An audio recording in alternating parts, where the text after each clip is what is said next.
Assalamualaikum warahmatullahi wabarakatuh. Bismillahirrahmanirrahim. Nahmaduka ya ghafuru ya syakuru. Masalli wa sallim barik ala sayyidina maulana Muhammadin wa ala alihi wa sahbihi aswa'in nama ba'du. Kita tidak bosan-bosan cerita ini karena ini khazanah kita. Di kitab Nailul Ma'mul itu, di kitab Usul Fiqih, saya berkali-kali cerita ini karena ini untuk menunjukkan bahwa Quran itu liqaumi ya'qilun, liqaumi yatafakkarun. Ada seorang kiai, seorang ustadz, kiai dulu itu emang orang soleh, alim terus jadi kiai.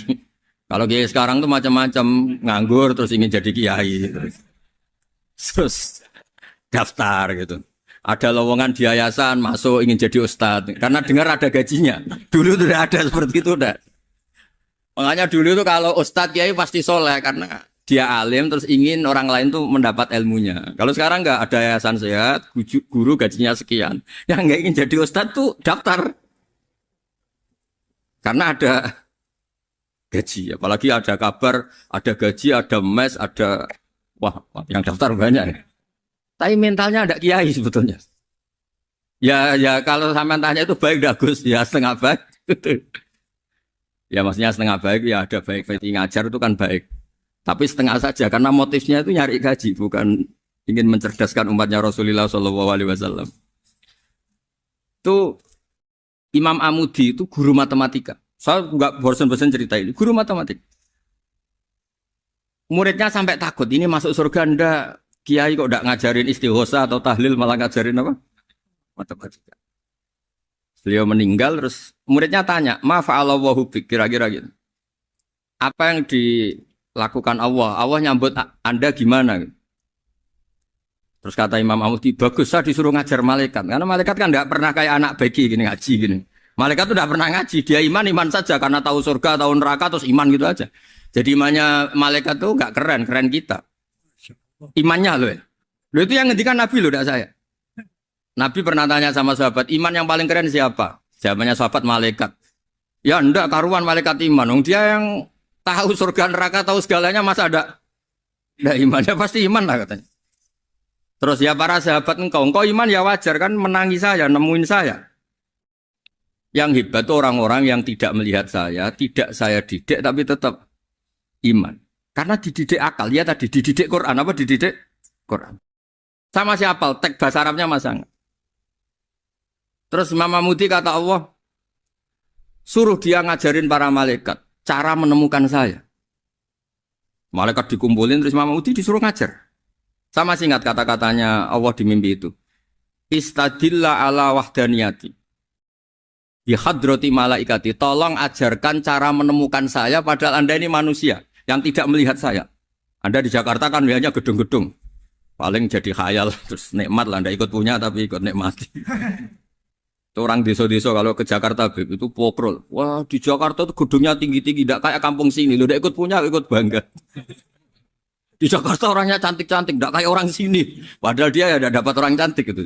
Jadi Allah itu saking pinternya, miskin-miskin ya bisa berkhayal dan bahagia. Nah, itu alhamdulillah betul. Akhirnya itu apa ini anak-anak begini saya tak niati ngajar standar anak-anak akademik. Terus pertama yang diajarkan hanya bilang gini, sama siapa teknya? Ya malaikat wahi para malaikat. Terus beliau bilang, nisbatus naini wassalasah ila malanihayatalahu nisbatul far'i ilal asli. Angka itu jumlahnya berapapun, 2, 3 sampai triliunan. Semuanya itu nisbatul far'i ilal asli. Binisbat ilal wahid, nisbatul far'i ilal asli. Angka 2 ya cabangnya 1, 3 ya cabangnya 1, 1 triliun ya cabangnya 1. Tetap yang asal usul adalah angka 1. Itu nangis semua malaikat.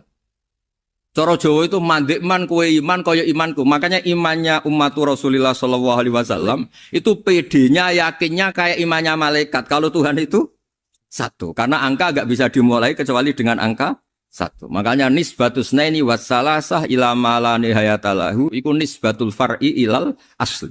Semuanya itu nisbatnya cabang ke induk. Berarti semua alam raya ini tetap asal usulnya 1. Yaitu qul huwallahu ahad.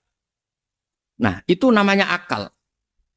Umatnya Rasulullah itu ditinggali mukjizat akal lewat panduan Quran sehingga meskipun kita tidak menangi Rasulullah, tidak menangi sahabat, kita tidak tahu malaikat Jibril, tapi cara iman kita ini tidak kalah keren. Yakin hakul, yakin. Terus kedua, gambar. Kamu gambar rumah, gambar hewan, gambar apa saja, mesti dimulai satu titik. Entah gambar kamu bagus, entah jelek, tetap dimulai satu titik. Nah, titik ini namanya nuktotul wujud. Semua alam raya dimulai dari satu titik, yaitu nuktotil wujud. Makanya Quran dimulai bismillah, dan bismillah itu dipilih sama Allah pakai pertama ba itu ada titik. Itu kata semua ulama, itu titik itu singkatan dari bi kana makana wa bi yakunu mayakun. Karena saya semuanya ada. Bi itu karena saya. Jadi makanya santri-santri beki tidak usah bayangkan kamu jadi wali terus bisa terbang ke Mekah, tidak usah. Kalau terbang ke Mekah ya sudah umroh aja bayar. Kalau enggak ya maklaran KBH atau apa. Pokoknya cari gratis. Ya gratis kan ya. Dapat orang 10 gratis. Satu. Terus orang enggak umroh-umroh dirayu-rayu supaya umroh. Repot. Itu pelanggaran fikih itu. Kalau orang punya utang itu wajibnya nyaur utang dulu gitu. Wah repot. Saya itu juga sering bingung di kampung-kampung. Gus sama umroh. Kenapa? Dapat gratisan. Minta uang saja buat nyaur utang. Enggak boleh. Wah, secara fikih yang wajib itu nyaur utang bukan umroh. Enggak boleh Gus diminta uang, enggak boleh, harus umroh. Udah gitu saya ini bingung Gus mau umroh. Enggak nikmati. Kenapa? Disuruh ngajar Gus. Repot semua kalau ibadah mergawe ya gini bingung semua. Ya saya mohon anak-anak BK semua yang seneng Quran itu harus seneng sampai kayak saya sehingga tahu mencari Tuhan dengan cara tauhid yang berbasis akal. Itu sedzahir imannya malaikat. Jika di klasmen iman itu manusia ulul ilmi, kita-kita yang nekuni ilmu itu nomor 1 prakteknya. Karena nomor 1 itu Allah karuan kan, syahidah wa, Allah kan gak tertandingi, syahidah wa annahu la ilaha illallah, terus wal malaikatu. Malaikat kan karuan karena langsung menyaksikan surga, dan ketiga apa? Wa ulul ilmi. Berarti prakteknya kan nomor 1. Kalau kompetitornya semuanya manusia, ulul ilmi nomor berapa? 1 kan? Nah nomor 3 kan dari Allah, malaikat, ulul ilm. Berarti kalau kompetisinya antar manusia nomor berapa? 1 kan? Nah kenapa ulul ilmi di nomor 3 kan tapi dari Allah, malaikat, ulul. Kerennya kayak apa? Karena cara iman ulul ilmi itu enggak ada ragunya sama sekali. Kamu ragu enggak kalau 2 itu cabang dari 1, asalnya 1? Enggak pernah ragu kan? Semua gambar seruat apapun dimulai dari 1 titik. Ragu enggak? Enggak kan? Nah, imannya umatnya Nabi karena dipandu oleh Quran itu seyakin itu, sehakul yakin itu. Nah, itu terus Jubair bin itu jadi iman. Am khuliqu min ghairi syai'in am humul khaliq. Terus kata Allah lagi, kalau kamu tidak percaya saya yang bikin langit bumi ya gampang dong, kamu saja yang ngomong kalau kamu yang bikin. Paling orang sepakat kamu stres. Terus hanya ayat gitu, am khalaqus samawati wal ardh. Kalau kamu tidak yakin Allah yang bikin, ya silakan Anda klaim saja kalau kamu yang bikin langit bumi. Bala yukinun. Kamu juga gak mau kan dibilang stres. Ya, ini ngaji ilmu dulu, nanti bagian terakhir ijazah. Bismillahirrahmanirrahim. Ini riwayatul Bukhari. Haddatsana Abdullah bin Yusuf, haddatsana Les, haddatsana Sa'id al-Maqburi an-Nabi Hurairah radhiyallahu anhu qala an-Nabiy sallallahu alaihi wasallam. Ma minal anbiya'i nabiyyun illa qad u'tiya minal ayat ma mithluhu amana alaihil bashar. Wa innama kana alladhi utituhu wahyan awhahu wa ilayya fa arju an akuna aktsarahum tabi'an yaumal qiyamah. Dados kita tahu semua nabi itu punya mukjizat. Ya, semua nabi itu punya apa? Mukjizat. Mukjizat itu hal yang luar biasa yang memastikan manusia itu tidak bisa menyainginya atau menandinginya. Dan rata-rata mukjizat Nabi dulu itu fisik. Misalnya ontanya Nabi Soleh itu kan onta tapi keluar dari batu, itu kan aneh. Aneh sekali. Atau tongkat Nabi Musa bisa simsalabim mengeringkan laut apa? Merah. Semua Nabi itu punya mukjizat dan semuanya berbentuk fisik. Kecuali mukjizatul Rasulullah Shallallahu Alaihi Wasallam itu berupa Al-Quran. Al-Quran itu konsep ilmiah. Terus kata Rasulullah SAW, tapi saya karena Quran itu justru berharap pengikutku besar dan sampai hari kiamat. Sekarang kita logika ya. Andekan kamu punya tongkatnya Nabi Musa. Kalau kamu suka uang, kepikirannya dijual apa dipakai? Kalau kamu suka uang, pakai. Kalau kamu ahli suudon itu pikirannya ndak, ini asli ndak. Karena yang melihat di Turki itu ya sebagian gitu. Kalau yang suka perdukunan itu bayangkan tuh miliknya. Mungkin dipakai ngakali orang atau apa, pokoknya bayangkan tuh miliknya. Kalau yang kolektor pikirannya itu nanti ini laku berapa. Tapi kalau peneliti mungkin pikirannya itu ini asli apa enggak? Bukti aslinya apa? Repot lah. Lagi pula kalau kamu punya utang terus mau apa? Istri kamu marah mau apa? Kalau pakai tongkat. Nah, beda dengan mukjizatnya Quran itu semuanya apa? Ilmiah. Orang yang sedang harmonis dengan istri bisa pakai ayat di antara ayat-ayat Allah itu apa? Wa ja'ala bainakum mawaddatau warahmah. Nanti kalau ditakdir cerai, saya tidak menyarankan cerai. Kalau ditakdir cerai, itu masih dimotivasi sama Allah. Wa iya tafarraqa yughnillahu kullam min sa'ati. Jika suami istri itu cerai, jangan-jangan suaminya dapat istri lebih baik, istrinya nanti dapat suami lebih baik. Jadi yang masa lalunya ada keprahara. Kan banyak orang suaminya meninggal ketika nikah lagi ditanya, kangen sama suami pertama, alhamdulillah ini lebih baik. Padahal suaminya yang meninggal itu berharap istrinya ini kangen, ternyata dia sudah syukur dapat suami yang lebih baik. Jadi Quran itu menunggui kita ila yaumil qiyamah. Kita tidak bunuh diri, itu ya barokahnya Quran. Karena problem apapun kita dinasihati apa sabar, apa dinasihati sabar. Kan nggak mungkin kamu pegang tongkatnya Nabi Musa, punya masalah apa saja ngelihat tongkat, bisa apa tongkat. Tapi kalau Quran kan nasihat, solusi. Makanya Nabi berharap dengan Quran ini, saya berharap pengaruh saya, pengikut saya terbanyak ila yaumil qiyamah. Terus beliau dikomentari begini sama, ini Fathul Bari, sarahnya Bukhari. Al-muradu anna mu'jizatil anbiya inqaradat binqiradi a'sorihim. Falam yusyahidha illa man hadaraha. Problem mukjizat nabi-nabi dulu itu kan fisik. Sehingga yang tahu kalau Nabi Soleh punya unta yang ajaib, itu yang tahu ya hanya yang hadir saat itu. Yang tahu kalau tongkat Nabi Musa bertuah, itu juga yang tahu hanya yang hadir saat itu. Selebihnya tahu tongkat ya di museum.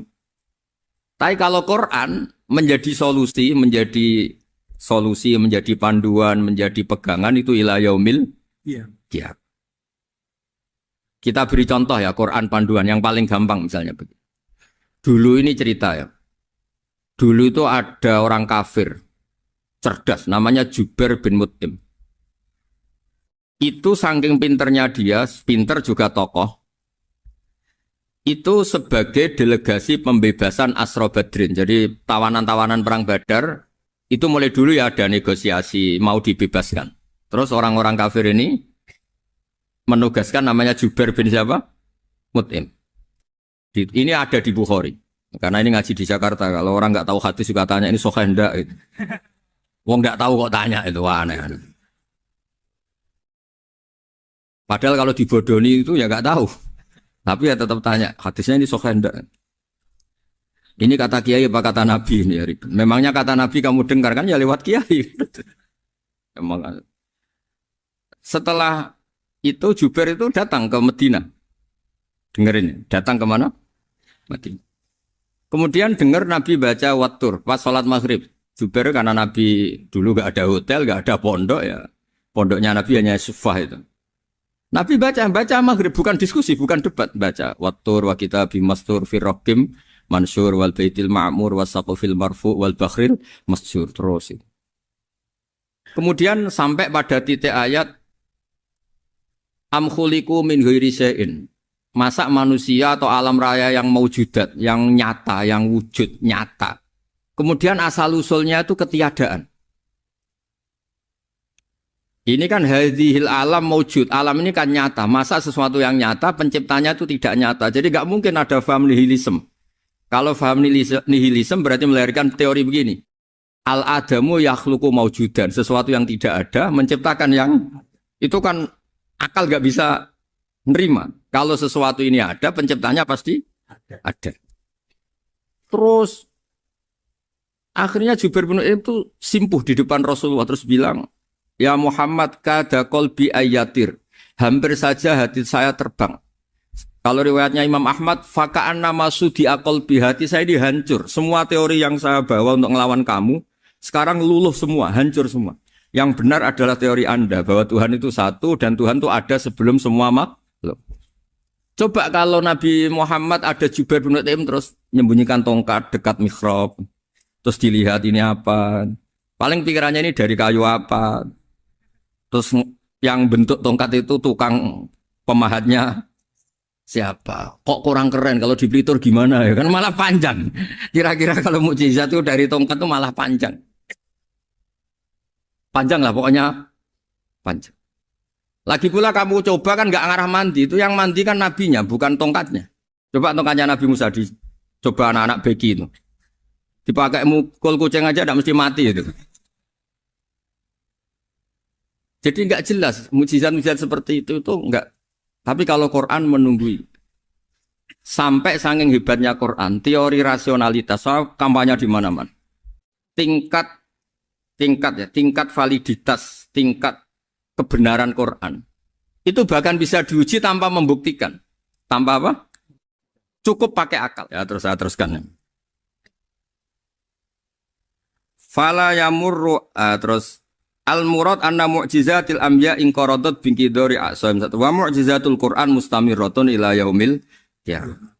Wa kharquhu lil adat fi uslubihi wa balaghatihi wa ikhbarihi bil maghibat. Terus kata ini yang ngarang Fathul Bari sarahnya Imam Bukhari. Fala yamurru asrun minal a'sar illa wa yadharu fihi syai'un mimma akhbaru bi annahu sayakun yadullu ala sihhati da'wahu. Wa hadza aqwal muhtamilat. Wa takmiluhu fil ladzi ba'da wa qilani ya anal al makna anal mukjizat al madiyah kanat khissiyatan tusyahadu bil absar kana qoti soleh wa asa Musa. Mukjizatnya nabi-nabi dulu itu hanya penyembuh, hanya pelengkap, hanya nuruti keinginan mata. Seperti dahsyatnya apa? Laut Merah diseblak apa dipukul sama tongkatnya Nabi siapa? Itu semuanya itu hanya memanjakan mata. Urusan mata. Terus wow itu. Tapi kalau mukjizatnya Nabi Muhammad itu berdasar akal. Maksudnya berdasar akal nih dengerin ya. Dengerin betul. Ketika Laut Merah terus tersibak kan wow itu keren kan. Terus kita bilang menyimpulkan wah kita tidak akan mampu. Itu bodoh sekali kesimpulan kita tidak akan mampu. Meskipun bikin nyamuk Anda juga tidak mampu. Loh untuk memutuskan tidak mampu saja kok sampai pertunjukan seperti itu tuh laopo cek goblok gitu. Nah kalau kita karena umat yang pinter untuk memaksa kita nggak mampu, Allah bilang Inna wa la yastahi ayadriba mathalam ma ba'ud. Kita melihat nyamuk langsung berkesimpulan tidak mampu. Saya berkali-kali cerita nyamuk itu sudah kecil, masih punya urat, uratnya kayak apa? Masih punya kuman, kumannya seberapa? Ya enggak? Nyamuk itu kecil, punya organ tubuhnya punya urat.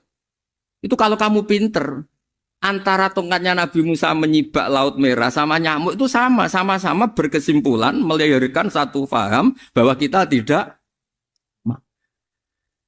Loh, untuk memaksa tidak mampu saja kok menuju pertunjukan ada onta keluar dari batu. Nakotu soleh, ada tongkat yang bisa mengeringkan laut. Cik goblok ya. Lah kita alhamdulillah ada jenis goblok yang seperti ini. Untuk ikrar bahwa Allah itu hebat ala kulli syai'in cukup lihat nyamuk. Kagum kan? Sudah tidak usah bikin hidup. Saya berkali-kali mencontohkan. Para pemahat tak suruh bikin patung gajah itu mampu. Tak suruh bikin patung nyamuk kalau bisa. Nyari materi dari apa? Gampang mana bikin patung gajah sama patung nyamuk? Gajah, makanya Allah bikinnya contoh itu untuk ijaz itu pakai nyamuk bukan pakai. Itu kalau ustadz-ustadz yang agak jorok malah contohnya nyamuk Gus. Itu kecil. Itu kayak apa? Di dalamnya dia hamil. Itu anaknya kecil lagi, telurnya kecil lagi itu gimana itu cara bikin itu? Makanya di sini ini ada kitab Itqon itu komentarnya itu lucu. Ini kitab Al-Itqon karangannya Imam Suyuti. Ini persis komentar saya tadi yang. Kata Imam Suyuti, pengarang kitab Itqan, wa ya imma khissiyah wa imma akliyah. Jadi mukjizat itu ada yang fisik, bisa dilihat indra, panca indra, bisa dilihat akal. Wa aktsaru mu'jizati Bani Israil kanat khissiyah li baladatihim. Bilada itu goblok. Wakil lati basoirihim. Dasar wong goblok. Mukjizat itu ngenteni sing wow. Maksudnya dasar wong untuk ngakui Allah hebat saja kok nunggu hal-hal yang seperti itu. Paham ya? Mergo likil lati napa aklihim. Wa aksaru mu'jizati hadil ummah akliyatun li farati dzakaihim wa kamali afwahihim. Dan mukjizatnya umat ini semuanya berdasar akal karena sudah cerdas. Jadi andaikan kita melihat tongkatnya Nabi Musa menyibak Laut Merah dengan melihat nyamuk, kesimpulan kita sama. Sama-sama wow, sama-sama keren, sama-sama memastikan kita tidak mampu. Makanya terus Quran menerangkan wa ma min dabatin fil ardi wala ta'iri yatiru bi janahihi illa umamun amsalukum. Jadi keseharian kita lihat burung kok terbang. Itu sudah ayatun min ayatillah. Paham ya? Dados niki kudu bangga ditunggoni napa Quran, nggih ditunggoni napa Quran. Wa mu'jizatul Quran tusyahadu bil basirah fayakunu mayatabi'u li ajlihi aksar. Terus li annal ladzi yusyahadu bi aini ra'si yang qaridu bingkiradi musyahidi. Sesuatu yang tampilan dahsyatnya itu disaksikan mata, maka itu bisa habis. Era tongkat Nabi Musa seperti itu habis enggak? Bisa mengeringkan Laut Merah habis kan? Tapi era mukjizatnya Quran ila yaumil qiyamah. Ya contoh sosial, saya kembali lagi ke sosial. Kamu punya teman awet atau punya istri awet, itu konsepnya ya wal kadhiminal ghaidh, agak gampang tersinggung. Coba kalau kamu setiap tersinggung putus, setiap tersinggung habis, kamu tidak punya teman, tidak punya istri. Sampai kita awet seperti ini, kalau kecewa ya wal kadhiminal ghaidh, ngempet. Termasuk saya ini, biasanya ngaji khusus terus baca gini ya kecewa. Tapi barokahnya diwarai Quran wal kadhiminal ghaidh, ngempet Gus, ngempet. Terus kecewa sama teman, kenapa tidak putus? Karena wal afina Aninna sudah kalau kecewa maafkan.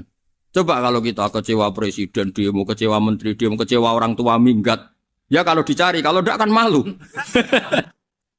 Saya itu punya teman tak tanya, kecewa besar sama bapak itu. Kenapa tidak minggat? Malu. Kenapa malu? Takut gak dicari. Itu orang tuh paling malu itu kalau keluar dari rumah nggak di. Saya punya teman lagi, saya ini takut mati Gus. Kenapa? Takut istri saya tidak nangis Gus. Itu kematian terburuk itu kalau mati tahu istrinya ada nangis, itu malu betul itu. Makanya jangan mati, pokoknya pastikan orang sekeliling ada nangis itu baru berani mati, kalau enggak jangan. Ya jadi mukjizatnya Nabi itu luar biasa. Nah ini terus saya teruskan ya, makanya mukjizat terbesarnya Nabi adalah Al-Quran. Karena Al-Quran itu cerita tentang hukum-hukum akal, cerita tentang logika-logika peradaban. Misalnya logika peradaban, contoh paling gampang. Di Quran itu ada sekian ayat yang Allah cerita peradaban. Misalnya wa ahsinu innallaha yuhibbul muhsinin. Itu dikutip, terus kemudian disimpulkan dalam peradaban. Kata Sayyidina Ali karramallahu wajhah ngendikannya gampang. Ahsin man syi'ta takun amira. Kamu berbuat baik saja sama seseorang, maka otomatis kamu akan jadi pemimpinnya. Ada orang nggak tamat SD, nggak tamat papa, gobloknya minta ampun. Tapi karena gaji seorang pakar, kamu tak gaji 1 bulan 1 miliar, perusahaan saya jadikan besar. Itu dikongkan ngalor ngidul ya nurut. Hanya karena dia ihsan. Terus wastaghni amman syi'ta takun nadhira. Saya ulang lagi. Wastaghni amman syi'ta takun nadhira. Dan kamu jangan butuh orang lain, siapapun dia, maka kamu akan setara. Misalnya ada menteri orang antri mau salim, tapi kamu tidak butuh kan tenang saja. Tapi kalau kamu butuh, habis kamu. Ya kan? Kamu tidak butuh seseorang, maka kamu posisinya akan setara. Kamu harus sopan karena punya utang jasa. Kalau nggak punya apa-apa kan setar. Ya enggak? Misalnya kamu jajar rektor atau jajar menteri, jajar apa saja. Kalau kamu tidak punya utang kan, kamu jajar menteri tidak punya utang. Sama jajar satpam tapi punya utang, takut mana?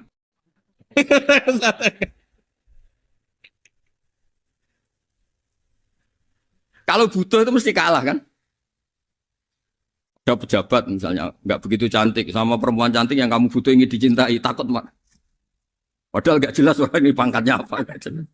Jadi dalam hukum sosial itu kata Sidin Ali, wastahni aman syi'ta takun nadhira. Kamu jangan butuh seseorang maka kamu akan setara. Terus yang terakhir, wahtas ilaman syi'ta takun asiro. Asiro pakai sin. Dan silahkan butuh seseorang maka kamu akan jadi budak dia. Ya coba misalnya Anda seorang profesor, seorang alim, seorang kiai top. Misalnya mencintai janda di ujung kampung sana, jalan kaki 2 kilo. Padahal itu gak tamat SD. Tapi gara-gara seneng, kacau kan? Logika kepangkatan hilang semua kan? Jadi itu hukum peradaban. Itu mewakili isi-isi sosial yang diterangkan Quran. Ya, jadi paketnya 3 tadi ya. Ahsin man syi'ta takun amiro. Kamu berbuat baik sama seseorang, maka kamu bisa memimpin. Wastahni amman syi'ta takun nadhira. Kamu jangan butuh seseorang, maka kamu akan setara. Bok kamu ketemu orang terkaya di dunia. Yo ketemu orang terkaya di dunia, kamu jejer, kamu tidak butuh dia. Tenang kan bisa setara kan? Tapi kalau butuh, harus sopan, ngajukan proposal, harus berakhlak karimah. Makanya sekarang, Anda kok berakhlak kenapa? Ternyata mau nyalek. Biasanya Anda berakhlak kok berakhlak. Ada apa ini? Makanya guyonan di Rembang itu Beb Husein itu. Kalau ada orang mendadak sopan sama temannya, temannya curiga. Kok tumben sopan? Mau utang ya? Zaman akhir itu kacau.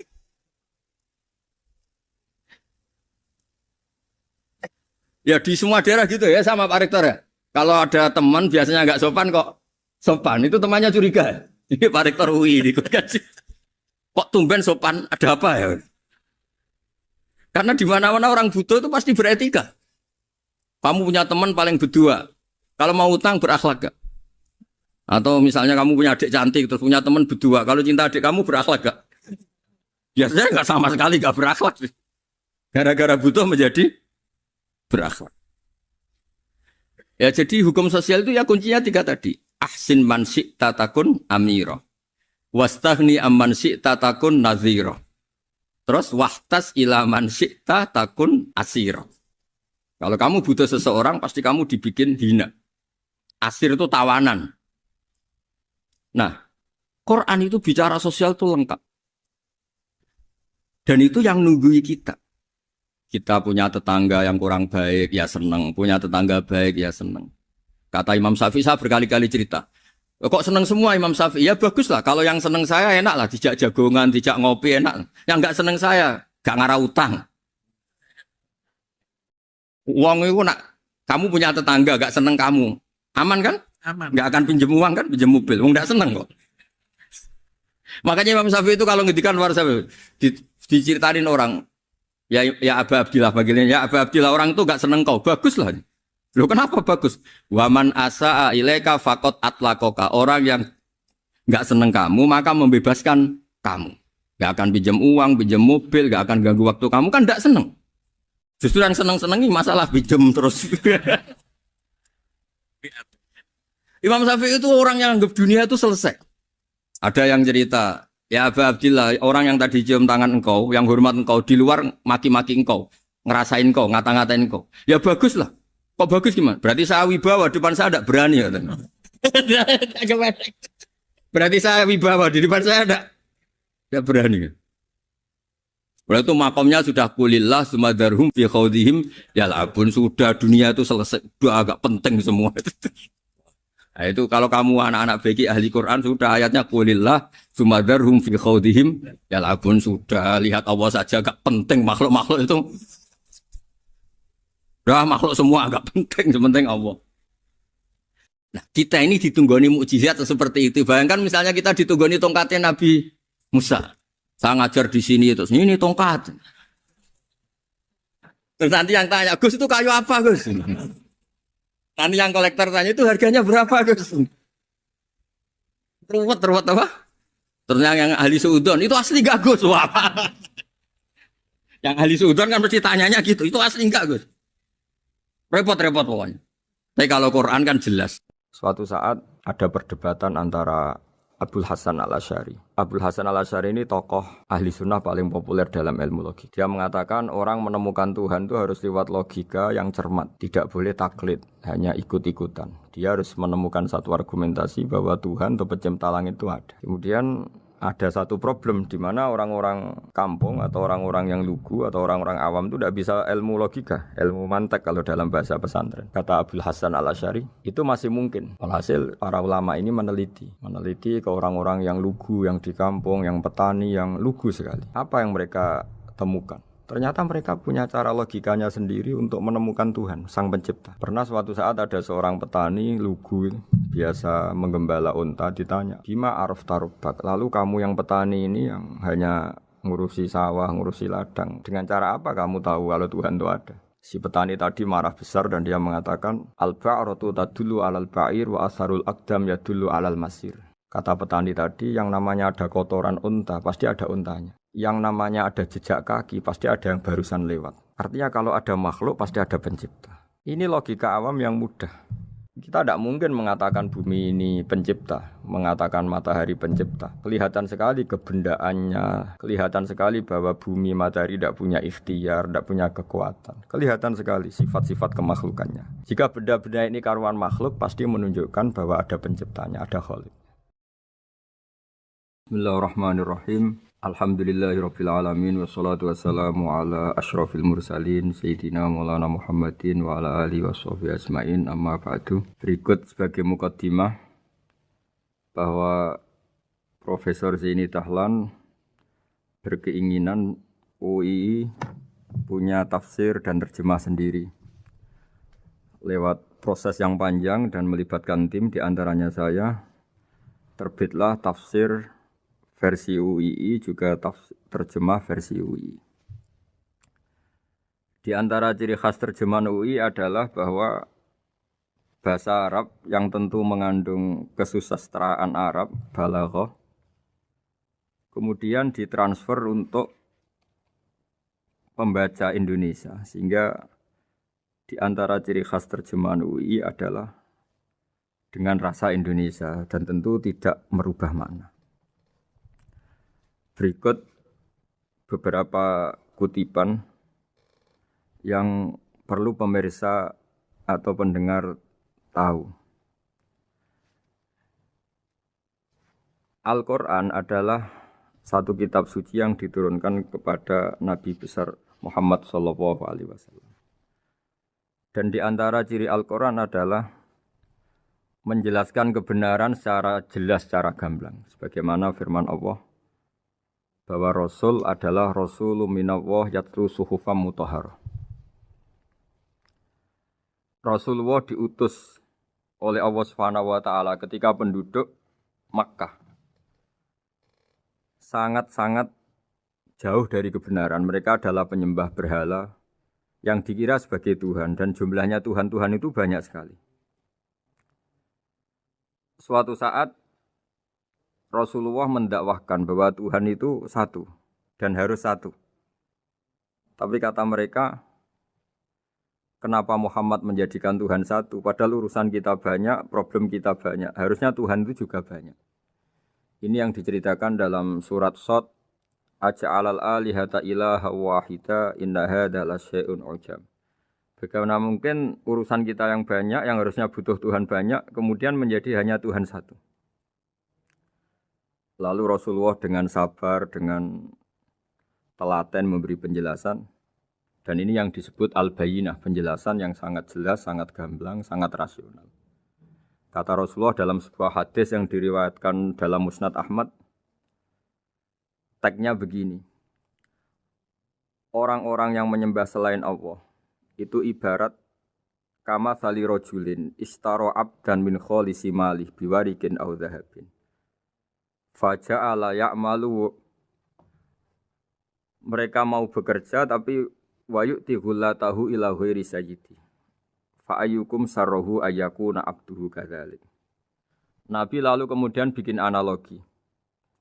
Wahai masyarakat Mekah, bagaimana kalau Anda ini jadi seorang pembantu atau seorang budak lalu punya majikan banyak.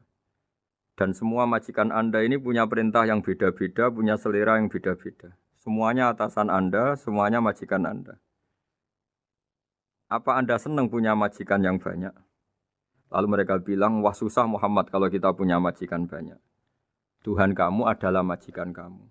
Bagaimana kalau Tuhan banyak, punya perintah yang beda-beda, punya selera yang beda-beda? Kalian pasti akan kebingungan. Ya sudah Muhammad, normalnya Tuhan itu satu. Sehingga mereka tercerabut dari pemikiran bahwa Tuhan harus banyak. Ini yang dimaksud dalam surat Al-Bayyinah. Lam yakunil ladzina kafaru min ahlil kitab wal musyrikina munfakina hatta ta'tiyahumul bayyinah. Bahwa orang-orang kafir, baik kafir ahli kitab maupun kafir musyrik Mekah, mereka tidak pernah terlepas dari sifat kekafirannya, yaitu menuhankan banyak Tuhan, sampai datang sebuah bayinah. Bayinah itu argumentasi kebenaran yang begitu jelas. Setiap membawa kebenaran argumentasinya meyakinkan. Itu siapa? Rasulun minallah yatslu suhufam mutahharah, yaitu Rasul yang membacakan lampiran-lampiran suci, yaitu Al-Quranul Karim. Dengan penjelasan analogi tadi, kemudian orang-orang Mekah sadar, susahnya kayak apa kalau Tuhan banyak, lalu perintahnya beda-beda, seleranya beda-beda, hukumnya beda-beda. Ini membingungkan. Akhirnya mereka ngakui bahwa pentingnya logika tauhid. Nah ini yang Rasulullah ini benar-benar berstatus bayinah. Kemudian analogi betapa buruknya kita saat menyembah selain Tuhan. Lalu Rasulullah mencontohkan sebagaimana yang saya kutip tadi dari Musnad Ahmad. Misalnya Anda punya pembantu atau zaman dulu budak. Anda beli dari harta kamu, dari uang kamu. Kemudian budak ini kerja. Yang ngasih makan kamu, yang fasilitasi kamu, toko milik kamu, semua milik kamu. Kemudian dia kerja dan hasil dari kerjanya dia dikasihkan ke orang lain. Kamu senang tidak punya budak yang seperti itu, kata Rasulullah. Wah kita semua tidak senang Muhammad. Sama seperti itu. Kamu adalah bisa makan rezeki dari Allah. Kamu nempat di buminya Allah. Kamu minum dari air yang dibikin Allah. Kemudian Anda menyembah selain Allah. Itu aneh apa enggak? Menyembah zat yang tidak memberi rezeki kamu, yang tidak bikin bumi untuk kamu, yang tidak bikin langit untuk kamu, yang tidak bikin fasilitas air untuk kamu. Aneh enggak? Semenjak itu mereka berpikir betapa buruknya mereka menyembah berhala, menyembah arca, menyembah Yesus, menyembah macam-macam.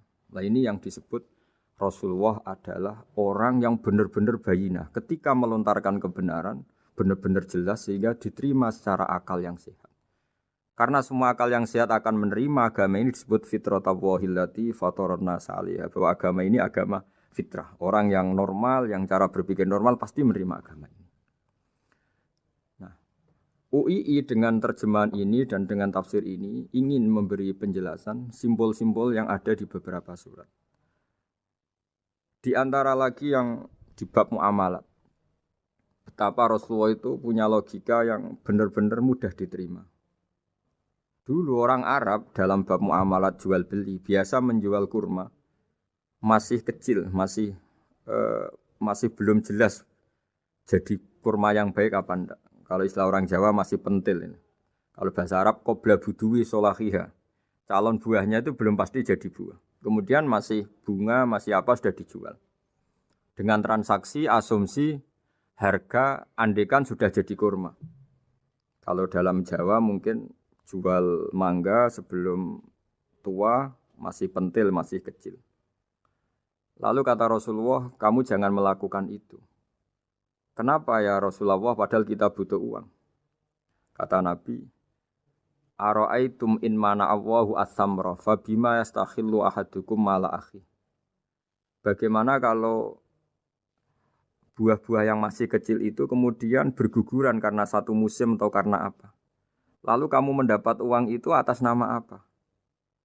Yang dikatakan tijarah adalah muawadhah. Pembeli dapat barang, kamu dapat uang. Lalu kalau barang yang ada enggak menjadi buah yang baik, Anda menerima uang itu atas nama apa? Rasulullah secara haru, secara mengingatkan nurani kita dengan redaksi fabima yastahillu ahadukum mala akhi. Lalu kamu mendapat uang saudara kamu atas nama apa? Kalau atas nama buah, mereka belum mendapat buah. Akhirnya ada kesadaran bersama bahwa sebaiknya kita menjual sesuatu itu yang pembeli ya dapat barangnya, yaitu dalam konteks ini buah yang sudah layak dijual, kita dapat uangnya. Ini lagi-lagi Rasulullah al-Bayyinah sekali memberi penjelasan begitu jelas. Ketiga misalnya di bab jinayat, di bab hukum pidana. Rasulullah kalau bikin logika itu begitu jelas, mudah diterima. Misalnya begini, suatu saat Rasulullah bersabda, Al-qatil wal maktul finnar. Orang yang membunuh dan yang dibunuh sama-sama di neraka. Tentu dalam konteks saling bunuh yang dalam kedzaliman. Lalu sahabat janggal. Ya Rasulullah, oke lah kalau pembunuh itu masuk neraka. Ini bagaimana mungkin yang dibunuh pun masuk neraka? Rasulullah dengan jelas, dengan bayinah, dengan hujjah, beliau menjawab, Innahu kana harison ala qatli sahibihi. Sebetulnya yang terbunuh pun mentalnya pembunuh. Karena dia sangat juga ingin membunuh saudaranya. Nasibnya saja yang menjadikan dia terbunuh. Hanya sahabat tahu, oh ya ternyata maktul dalam konteks duel adalah mentalnya qatil juga. Sehingga karena mentalnya qatil dia tetap di neraka. Meskipun prakteknya dia menjadi maktul yang terbunuh. Nah ini yang dimaksud oleh Allah. Bahwa Rasulullah ini bisa menghilangkan tradisi kemusyrikan. Bisa menjungkir balikkan, menghancurkan kemusyrikan karena Rasulullah bisa menjelaskan secara detail hatta ta'tiyahumul bayyinah. Bayyinah adalah Rasulun minallah yatslu suhufam mutahharah.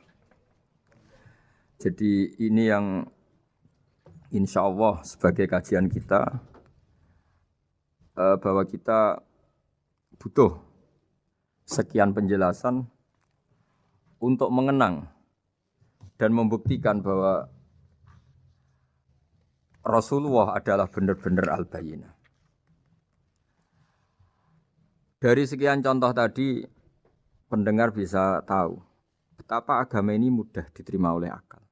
Sehingga di beberapa ayat disebut agama ini liqaumi ya'qilun, liqaumi yatafakkarun. Agama ini bagi kaum yang bisa berpikir.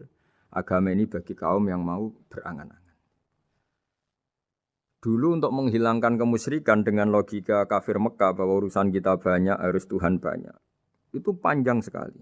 Di antaranya ada ayat yang spesifik tentang itu. Daraballahu mathalan rajulan fihi syuraka mutasyakisuna wa rajulan salamal lirajul. Hal yastawiyani masalah. Allah membuat satu perumpamaan yaitu di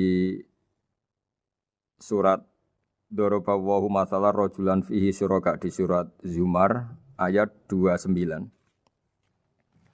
Allah membuat satu perumpamaan bagaimana andaikan Anda jadi seorang pembantu atau asisten. Lalu Anda punya majikan banyak yang seleranya beda-beda. Kemudian dibanding misalnya Anda jadi pembantu dengan satu majikan yang akhlaknya baik, komitmennya baik. Anda milih mana? Lalu orang-orang kafir Mekah menjawab, Muhammad tentu kita milih punya majikan satu yang baik. Kalau majikannya banyak kita jadi repot. Lalu mereka kata Rasulullah, ya sudah kalau gitu Tuhan kamu satu saja jangan banyak. Kalau banyak jadi repot.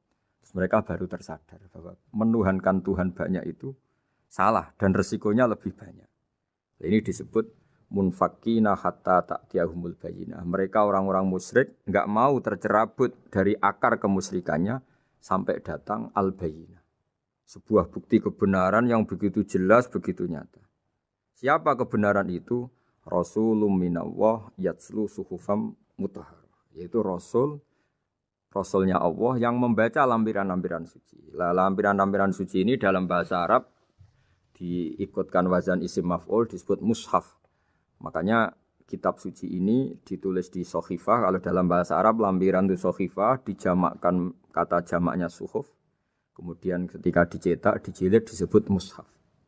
Sehingga alhamdulillah UII Universitas Islam Indonesia punya mushaf, punya terjemahan, punya tafsir. Ini diharapkan kita sebagai ulama, sebagai dai, sebagai ustadz bisa warasatul anbiya. Karena kata Rasulullah al-ulama warasatul anbiya. Saya kira demikian supaya pemirsa tahu, pendengar tahu bahwa betapa pentingnya menjelaskan secara bayyinah.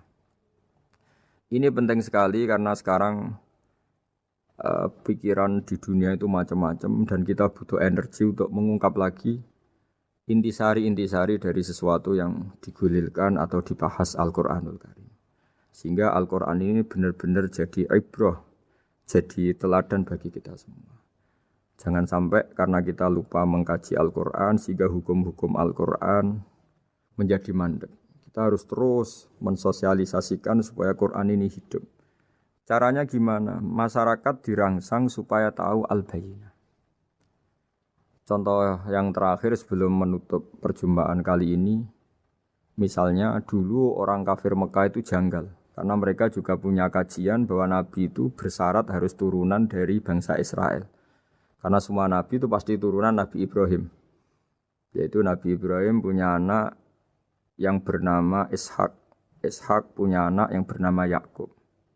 Yakub ini yang nanti punya anak Yusuf. Sehingga Yusuf bin Yakub bin Ishak bin Ibrahim. Ketika nabi-nabi ini hidup di Palestina, di Yerusalem, itu kayak jadi aturan bahwa nabi itu harus turunan Bani Israel. Sehingga ketika orang-orang kafir Mekah dari kelompok ahli kitab, ketika Rasulullah Muhammad mendakwahkan diri sebagai nabi, mereka janggal bagaimana mungkin nabi dari orang Arab. Nabi itu harusnya orang Yerusalem atau orang Palestina. Kemudian Allah memberi penjelasan, fihi ayatum bayyinatum maqamu Ibrahim, bahwa Muhammad adalah turunan Ibrahim. Bukti nyata adalah di Mekah ada jejak kakinya Nabi Ibrahim, yaitu yang sekarang kita sebut maqam Ibrahim. Setelah dilacak-lacak ternyata mbah-mbahnya Rasulullah atau nenek moyang atau leluhur Rasulullah bernama Adnan. Adnan ini kata sejarah-sejarah disepakati wa adnanu bila raibin intadzawil ulumin nasabiyah ila dzabihi Ismaila nisbatuhu wa muntama. Bahwa Adnan ini tertulis secara sejarah lengkap bahwa dia turunan dari Nabi Ismail. Ismail adalah anak dari Nabi Ibrahim. Kemudian makom Ibrahim ini juga dibuktikan sekian sejarah bahwa Ibrahim pernah di situ. Yaitu ketika Hajar, ibu dari Ismail, kesulitan nyari air, lalu lalang lari antara Safa dan Marwah, kemudian kita kenang sekarang bernama Sa'i. Kemudian dekat Ka'bah ada namanya Hijir Ismail, karena dulu jadi kamarnya Nabi Ismail. Hijir, hujro itu kamar atau ruang khusus untuk Nabi Ismail. Sehingga jelas sekali bahwa Ibrahim, Ismail, Hajar pernah hidup di Mekah. Lalu lagi-lagi orang kafir Mekah yang dari kelompok ahli kitab sadar bahwa Muhammad jadi nabi layak karena dia juga turunan dari Ibrahim alaihis salam. Ini yang disebut fihi ayatum bayyinatum maqamu Ibrahim, bahwa di kawasan Mekah, kawasan Bakkah atau kawasan Hijaz jelas sekali ada jejak-jejak Nabi Ibrahim. Lagi-lagi ini bayyinah. Nah, bayyinah ini yang bisa menghilangkan sifat kemusyrikan, sifat kekufuran. Karena lewat penjelasan yang panjang ini kemudian benar-benar diketahui bahwa Muhammad jadi nabi itu sah. Karena dari segi dakwahnya benar, perilakunya benar, hujahnya benar. Sekarang dari segi nasab juga benar karena beliau termasuk keturunan dari Nabi Ibrahim alaihissalam lewat jalur Ismail. Ini penting kita ketahui dan perlu kita kaji supaya istilah-istilah di Al-Quran kita tahu. Makanya banyak istilah di Al-Quran misalnya wattaba'tu millata abai, kita ngikuti agama leluhur kami. Di situ disebut ada Ibrahim, ada Ishak, ada Ismail, ada Yakub. Kenapa demikian pendengar? Bahwa karena agama ini butuh tradisi. Dan tradisi ini menjadi komunitas sosial.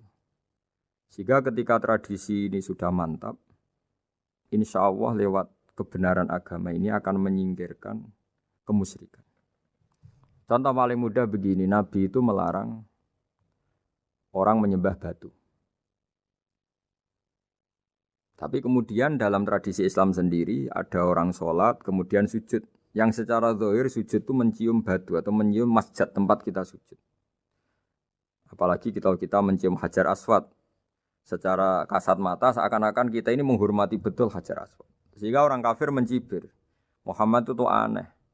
Dia melarang kita menyembah batu tapi dia sendiri mencium Hajar Aswad seperti itu. Dia sendiri menyembah batu. Orang kalau sujud seakan-akan seperti itu. Tapi lewat penjelasan Nabi bahwa kita sujud hanya kepada Allah. Kita kalau sujud baca sajadah wajhililladzi khalaqahu wa sawwarahu wa syaqqa sam'ahu wa basarahu bihaulihi wa quwwati fatabarakallahu ahsanul khaliqin. Wajah kami sujud kepada zat yang menciptakan wajah kami, yang mengasihi kita pendengaran, yang mengasihi kita pandangan. Hanya Allah saja yang ahsanul khaliqin, hanya Allah saja zat yang paling baik dalam penciptaan. Ini penting sekali saya katakan bahwa sehingga sujud kita yang seperti itu adalah simbol tawadhu. Tidak ada kaitannya dengan kita ini menyembah batu. Sehingga kita tradisikan ke anak-anak saat sujud baca subhana rabbiyal a'la wa bihamdi. Kita ajarkan mereka bahwa semua selain Allah adalah ciptaan Allah. Jadi andai kan nggak ada tradisi tauhid yang dijelaskan begitu detail. Saat kita haji bilang labbaik Allahumma labbaik, labbaik la syarika lak labbaik. Innal hamda wan ni'mata laka wal mulka la syarika lak. Ya. Setiap kita haji mengitari Hajar Aswad kita bilang nikmat semua dari Allah. Enggak ada syarik bagi Allah, enggak ada mitra bagi Allah, enggak ada sekutu bagi Allah. Sehingga karena ini kita maklumatkan, kita kumandangkan. Meskipun umat Islam itu mencium Ka'bah, mencium Hajar Aswad, enggak akan disalahpahami ini bentuk penuhanan kepada Hajar Aswad atau kepada Ka'bah. Karena kita ungkapkan innal hamda wan ni'mata laka wal mulka la syarika lak. Enggak ada syirik, enggak ada mitra bagi Allah. Sehingga dari sekian talbiyahnya Rasulullah kita tahu ini bentuk pemaklumatan tauhid. Bahwa tauhid harus dikumandangkan lewat kalimat-kalimat thayyibah, lewat pemikiran-pemikiran logika hujjah bahwa Tuhan pasti satu dan yang jadi Tuhan hanya Allah Subhanahu wa taala.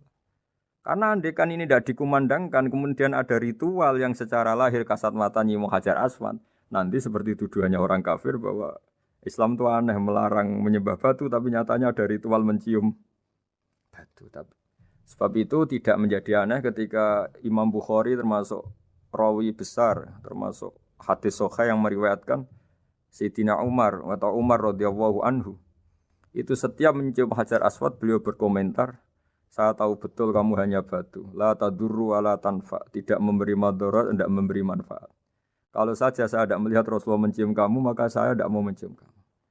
Dulu di era itu ada momentumnya. Kenapa sih Umar radhiyallahu anhu atau sahabat Umar susah-susah memberi penjelasan seperti itu? Karena dulu masih ada salah paham bahwa mencium batu itu identik dengan misalnya menuhankan batu atau mendewa-dewakan batu. Sehingga Umar berutuh memberi penjelasan. Sayyidina Umar memberi begitu penjelasan detail bahwa kamu hanya batu yang tidak mandoroti, tidak manfaat. Tapi secara tradisi sunnah Rasul kamu dicium, ya saya ikut. Ini penting sekali penjelasan-penjelasan seperti ini, maklumat-maklumat seperti labbaik Allahumma labbaik, sehingga semua ritual Muslim tidak disangka atau tidak disalahpahami sebagai pemuja materi. Lagi-lagi penjelasan yang detail ini disebut al-bayyinah. Rasulun minallah yatslu suhufam mutahharah. Kemudian ayat berikutnya disebut fiha kutubun qayyimah, bahwa dalam kitab suci Al-Qur'an itu banyak aturan-aturan atau catatan-catatan yang begitu lurus, begitu benar. Tentu karena kita ini orang Indonesia yang kalau mengakses langsung bahasa Arab mungkin kita masalah. Sehingga alhamdulillah Universitas Islam Indonesia menerbitkan seri terjemah juga seri tafsir, dan sekarang dibantu lewat acara ini kita berusaha atau membantu para pendengar untuk lebih memahami lebih jauh. Sahabat Indonesia yang kami hormati, berikut kita mulai kajian tafsir yang dikeluarkan oleh UII. Mari kita mulai dengan surat Al-Baqarah. Bismillahirrahmanirrahim. Alif lam mim. Dzalikal kitabul la raiba fihi hudal lil muttaqin. Di sini diterjemahkan Alif lam mim ini termasuk ayat-ayat yang oleh para ulama dianggap mutasyabihat. Artinya kita tidak boleh memaksakan maknanya. Kita cukup iman bahwa itu dari Allah Subhanahu wa taala. Ini termasuk ayat-ayat yang kita percaya bahwa ada makna yang diinginkan Allah, tapi kita tidak perlu menduga-duga Apa sepersisnya makna itu? Dzalikal kitab la raiba fih, kitab ini tidak ada yang diragukan. Hudal lil muttaqin, petunjuk bagi mereka yang bertakwa. Sahabat Unisia yang kami cintai, yang kami hormati, muttaqin dari kata kerja ittaqa yattaqi ittiqaan.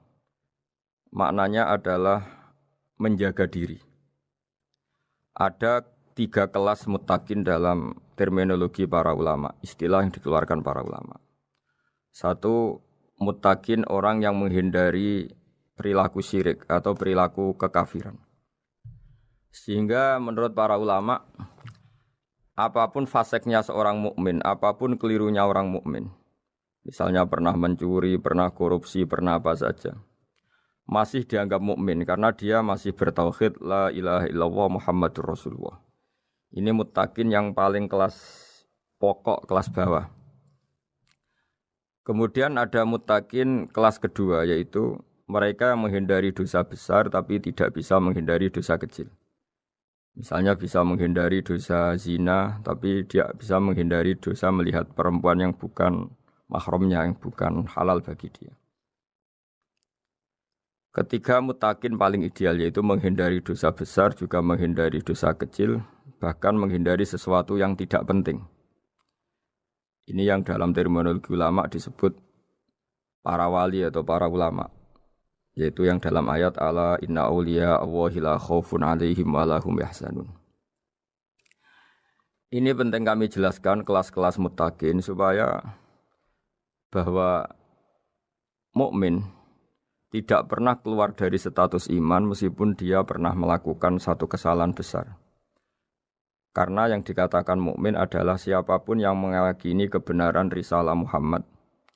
Risalah yang dibawa Muhammad berarti dia mukmin.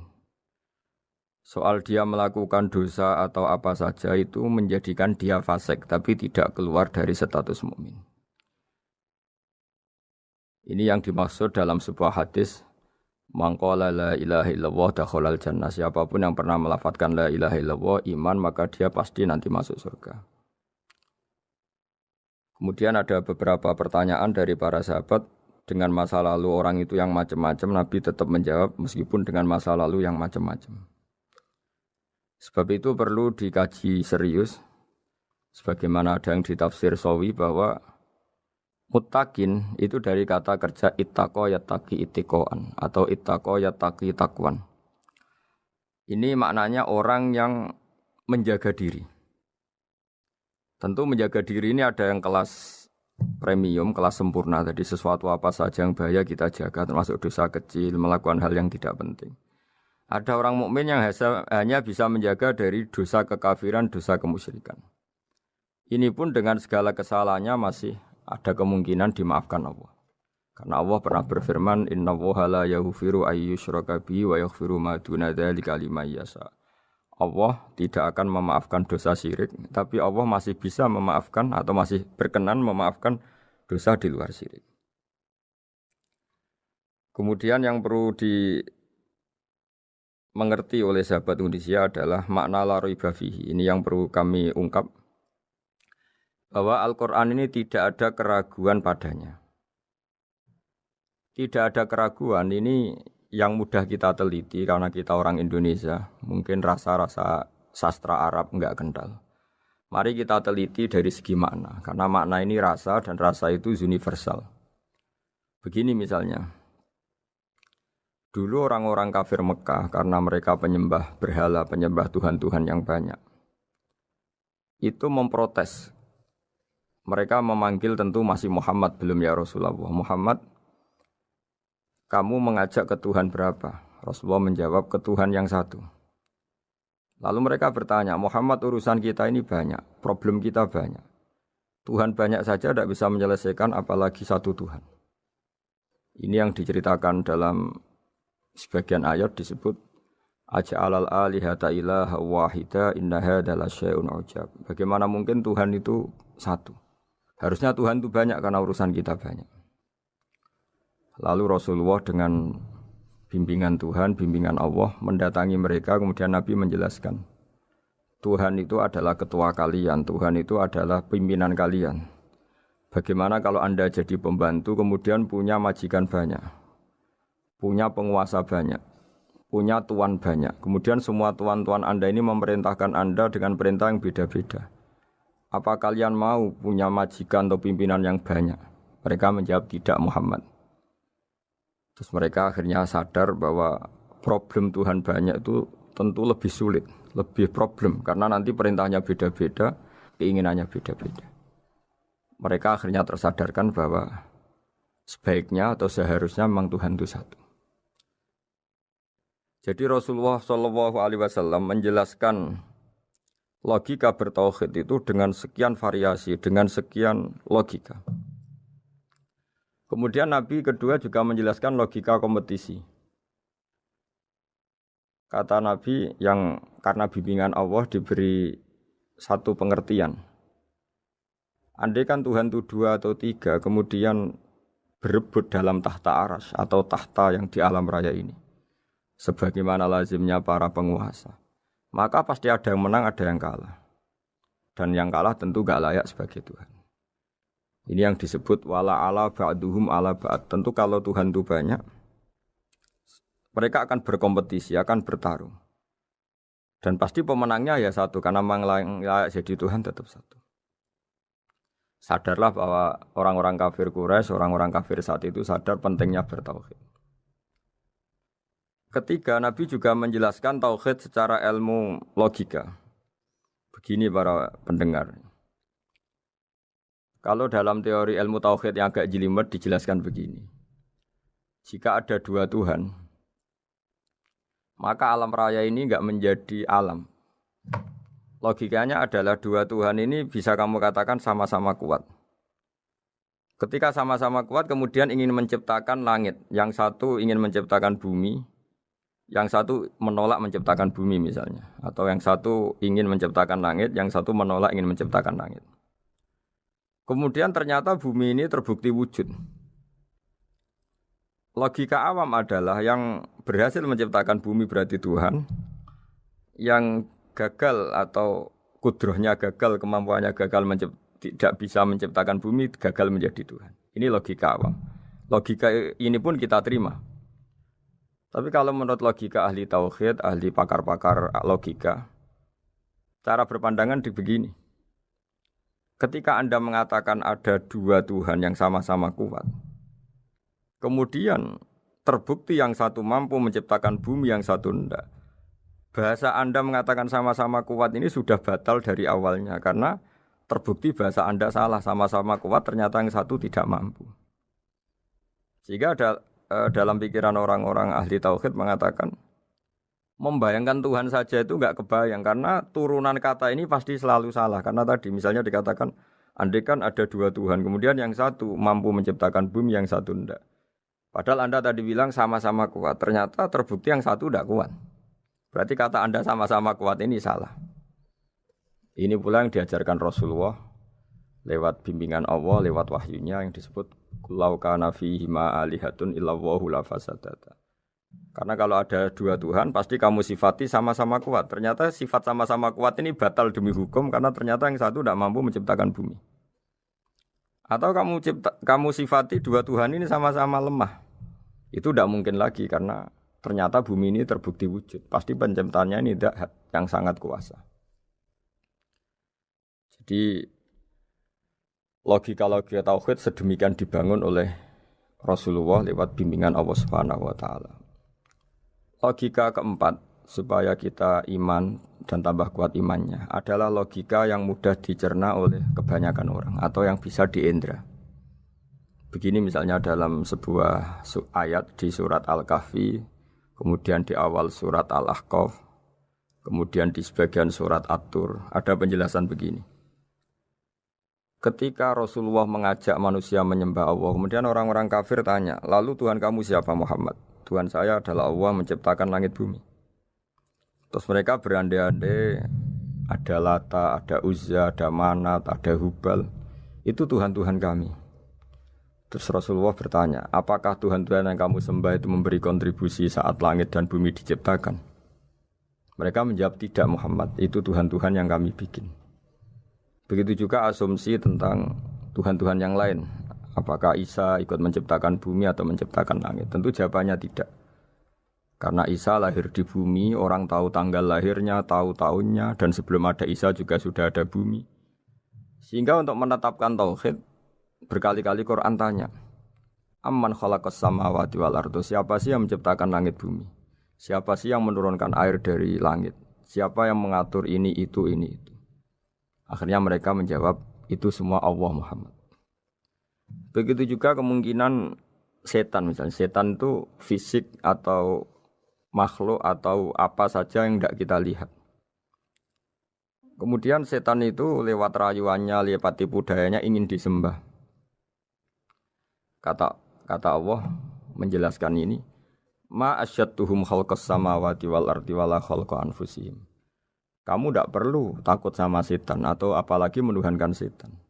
Setan itu tidak yang punya reputasi menciptakan langit dan bumi. Bahkan setan tidak bisa menciptakan dirinya sendiri. Ini menjadi pengetahuan bagi kita betapa bagi pakar-pakar tauhid, ahli tauhid, ketika setan nyatanya diusir dari surga, itu pun versi mereka. Versi mereka pun mengatakan seperti kita bahwa setan itu diusir dari surga dan ya keluar dari surga. Kalau setan itu Tuhan, tentu diusir gak mau karena di surga itu nikmat. Ketika setan diusir dari surga ya keluar, dia juga jadi makhluk yang hina dina. Berarti dia tidak punya kekuasaan bahkan pada dirinya sendiri. Dipaksa keluar dari surga ya keluar, dipaksa menjadi ahli neraka ya jadi ahli neraka, dipaksa jadi apa saja juga dia akan jadi seperti yang dipaksakan. Ini menunjukkan bahwa setan adalah tahta kudratillah, tahta qahrillah, tahta satwatillah, bahwa setan pun dalam kendali kekuasaan. Makanya Allah mengatakan kamu tidak usah menyembah setan, tidak usah nurut sama setan. Setan itu lemah sekali. Karena faktanya dia tidak bisa memaksakan keinginannya. Ini yang oleh Allah disebut dalam firman-Nya inna kaida syaitani kana dhaifa. Setan itu lemah sekali. Ini perlu saya sampaikan ke para pendengar Unisia bahwa bertauhid itu ada sekian logika. Logika kelima adalah logika orang awam. Awam sekali. Suatu saat ada perdebatan antara Abul Hasan al-Asy'ari. Abul Hasan al-Asy'ari ini tokoh ahli sunnah paling populer dalam ilmu logika. Dia mengatakan orang menemukan Tuhan itu harus lewat logika yang cermat. Tidak boleh taklid, hanya ikut-ikutan. Dia harus menemukan satu argumentasi bahwa Tuhan atau pencipta langit itu ada. Kemudian ada satu problem di mana orang-orang kampung atau orang-orang yang lugu atau orang-orang awam itu tidak bisa ilmu logika, ilmu mantek kalau dalam bahasa pesantren. Kata Abu Mansur, kata Abul Hasan al-Asy'ari, itu masih mungkin. Alhasil para ulama ini meneliti ke orang-orang yang lugu, yang di kampung, yang petani, yang lugu sekali. Apa yang mereka temukan? Ternyata mereka punya cara logikanya sendiri untuk menemukan Tuhan, Sang Pencipta. Pernah suatu saat ada seorang petani lugu biasa menggembala unta ditanya, Bima araf tarubak, lalu kamu yang petani ini yang hanya ngurusi sawah, ngurusi ladang, dengan cara apa kamu tahu kalau Tuhan itu ada? Si petani tadi marah besar dan dia mengatakan, Al-ba'ratu tadullu alal ba'ir wa asharul aqdam yadullu alal masir. Kata petani tadi, yang namanya ada kotoran unta, pasti ada untanya. Yang namanya ada jejak kaki, pasti ada yang barusan lewat. Artinya kalau ada makhluk, pasti ada pencipta. Ini logika awam yang mudah. Kita tidak mungkin mengatakan bumi ini pencipta, mengatakan matahari pencipta. Kelihatan sekali kebendaannya, kelihatan sekali bahwa bumi matahari tidak punya ikhtiar, tidak punya kekuatan. Kelihatan sekali sifat-sifat kemakhlukannya. Jika benda-benda ini karuan makhluk, pasti menunjukkan bahwa ada penciptanya, ada khalik. Dalam logika Bedui tadi, si Bedui tadi, kalau ada kotoran sapi, pasti ada sapinya. Meskipun sapinya sudah sekarang nggak terlihat, mungkin sudah jalan kemana. Sama, kalau ada jejak kaki, meskipun orang yang tadi lewat sudah kita nggak tahu, tapi kita pasti tahu, pasti ada yang lewat. Ini yang dimaksud dalam bahasa Arab, al-ba'ratu tadullu alal ba'ir, kalau ada kotoran sapi atau kotoran unta, pasti ada untanya. Wa atharul aqdam yadullu alal masir. Kalau ada jejak orang lewat, pasti tadi ada orang lewat. Nah, semua metode ini digunakan semua oleh Rasulullah. Logika yang bagi intelektual, logika bagi kaum awam, logika bagi kaum menengah. Ya tidak awam, tidak intelektual. Semuanya digunakan. Semuanya jadi media untuk memastikan bahwa logika tauhid ini logika pilihan. Logika yang benar-benar logika. Sehingga dalam banyak ayat disebut agama ini liqaum yaqilun, liqaum yatafakkarun. Bagi kaum yang bisa berpikir, bagi kaum yang punya akal. Lalu kemudian kami teruskan alladzina yu'minuna bil ghaibi. Ini kata ghaibi bukan kayak dalam bahasa Indonesia misalnya setan atau hantu disebut barang gaib. Kata ghaibi dalam bahasa Arab adalah perbandingan atau lawan kata dari al-musyahad yang bisa disaksikan langsung lewat indera. Kita orang mukmin iman bahwa surga ada, padahal kita tidak pernah melihat surga. Kita mukmin iman bahwa neraka ada, padahal kita belum pernah melihat neraka. Ini sesuatu yang maghoba anil absor, yang mata kita tidak melihat, fisik kita tidak menyentuh. Kita pun iman. Asal sesuatu itu mansus ya, dikatakan secara eksplisit oleh Quran dan hadis. Kalau dalam bahasa usul fikih disebut al-mansus. Ciri mukmin diantaranya adalah yang paling pokok alladzina yu'minuna bil ghaibi. Iman dengan sesuatu yang enggak kelihatan. Lalu kemudian para ulama cara pandang beda-beda. Bedanya bukan karena mereka bertentangan enggak, tapi ini menurut kelas rasa yang berbeda-beda. Bagi orang-orang sufi, Allah itu tidak bisa dikatakan al-ghaib, sesuatu yang enggak kelihatan. Karena Allah itu begitu jelas, az-zahir. Kata orang sufi, Allah itu zahir. Begitu juga dalam Asmaul Husna disebut Allah itu az-zahir. Begitu jelas. Karena orang yang akalnya mapan, hatinya mapan, melihat satu lemari yang bagus, pasti langsung mensifati bahwa pembuatnya adalah orang yang hebat. Orang yang melihat mobil mewah atau pesawat yang canggih, pasti kepikiran pertama adalah pasti pembuatnya canggih. Sehingga eksistensi pembuat pesawat itu adalah orang hebat, itu langsung tertanam ketika melihat pesawat itu hebat. Bagaimana mungkin seseorang ragu akan kehebatan pembuat pesawat ketika melihat detail-detail pesawat? Pasti langsung kepikiran kalau pembuatnya itu hebat. Memutuskan bahwa pembuat pesawat hebat itu tidak harus ketemu yang membuat, juga tidak harus melihat. Tapi akal kita pasti meyakini pembuatnya itu hebat. Berarti keputusan menyimpulkan bahwa pembuatnya hebat adalah az-zahir begitu jelas. Begitu juga langit dan bumi, matahari semuanya tertata rapi. Air dengan fungsi manfaat yang sebegitu hebat, oksigen, semua tanaman, buah-buahan. Meskipun kita tidak pernah melihat Tuhan, tapi akal kita, nurani kita pasti berkeyakinan dan tahu betul pasti pembuatnya itu zat yang super hebat, super bijaksana. Sehingga dalam kategori ini Allah tidak bisa dikatakan sesuatu yang enggak tersentuh, yang enggak terjangkau. Allah itu az-zahir begitu jelas. Sehingga di antara Asmaul Husna disebut az-zahir. Sebab itu saya menganjurkan atau saya punya saran bahwa alladzina yu'minuna bil ghaibi itu contoh paling mudah itu kayak surga, kayak neraka. Kalau Allah sendiri itu az-zahir, mudah diketahui.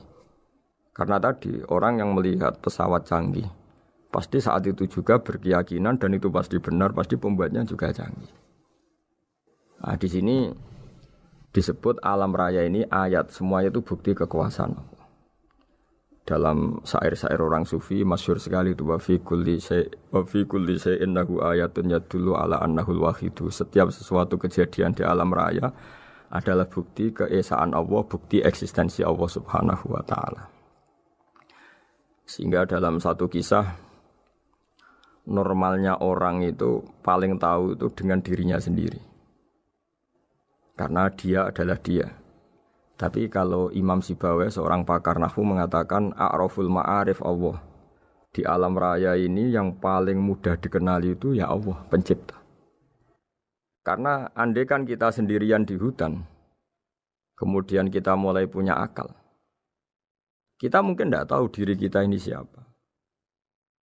Tapi setidaknya kita langsung menyimpulkan bahwa kita tidak bisa menciptakan diri kita sendiri. Ketika kita berkesimpulan tidak bisa menciptakan diri kita sendiri, pasti kita terus berkesimpulan ada di luar kita yang menciptakan kita. Nah, sebab itu kenapa sifat mencipta ini yang pertama kali dikenalkan oleh Allah kepada nabinya untuk dikenalkan kepada umatnya. Yaitu disebut Iqra bismi rabbikal ladzi khalaq. Muhammad, bacalah dengan nama Tuhanmu. Sifat Tuhan yang paling mudah dikenali oleh siapapun adalah sifat pencipta. Karena ketika seseorang yakin dia lahir sudah ada bumi, dia lahir sudah ada langit, dia pasti akan tahu bahwa dia ada penciptanya. Sehingga paling mudah mensifati Allah atau mensifati Tuhan adalah bismi rabbikal ladzi khalaq. Terus kemudian di antara ciri orang baik adalah wa yuqimunas shalat. Kemudian beriman kepada yang gaib, menegakkan salat. Kata menegakkan adalah dari kata menjaga aturan-aturan atau sesuai aturan-aturan salat. Kita tahu dalam salat ini ada beberapa syarat yang harus dipenuhi. Misalnya harus wudu, harus suci di tempat yang suci. Terus ada syarat-syarat dalam internal salat, dia harus baca Fatihah, harus tumakninah, macam-macam. Itu eksistensi definisi salat. Kemudian kata berdiri juga diartikan para ulama, eksistensi sholat harus diketahui secara publik, secara sosial. Karena sesuatu itu punya eksistensi kalau jadi konsensus atau diakui oleh publik. Di sini agama mewajibkan sholat jamaah. Kata banyak ulama, jamaah itu fardu kifayah, bahkan ada yang mengatakan fardu ain. Harus dijalankan orang banyak secara massal dan harus di tempat yang terbuka.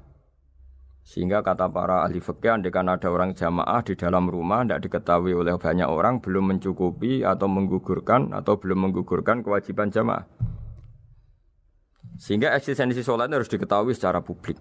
Sehingga dulu Rasulullah itu kalau sholat ya di masjid dan masjidnya terbuka. Sampai sekarang kita pun menyaksikan semua umat Islam kalau sholat di masjid yang terbuka.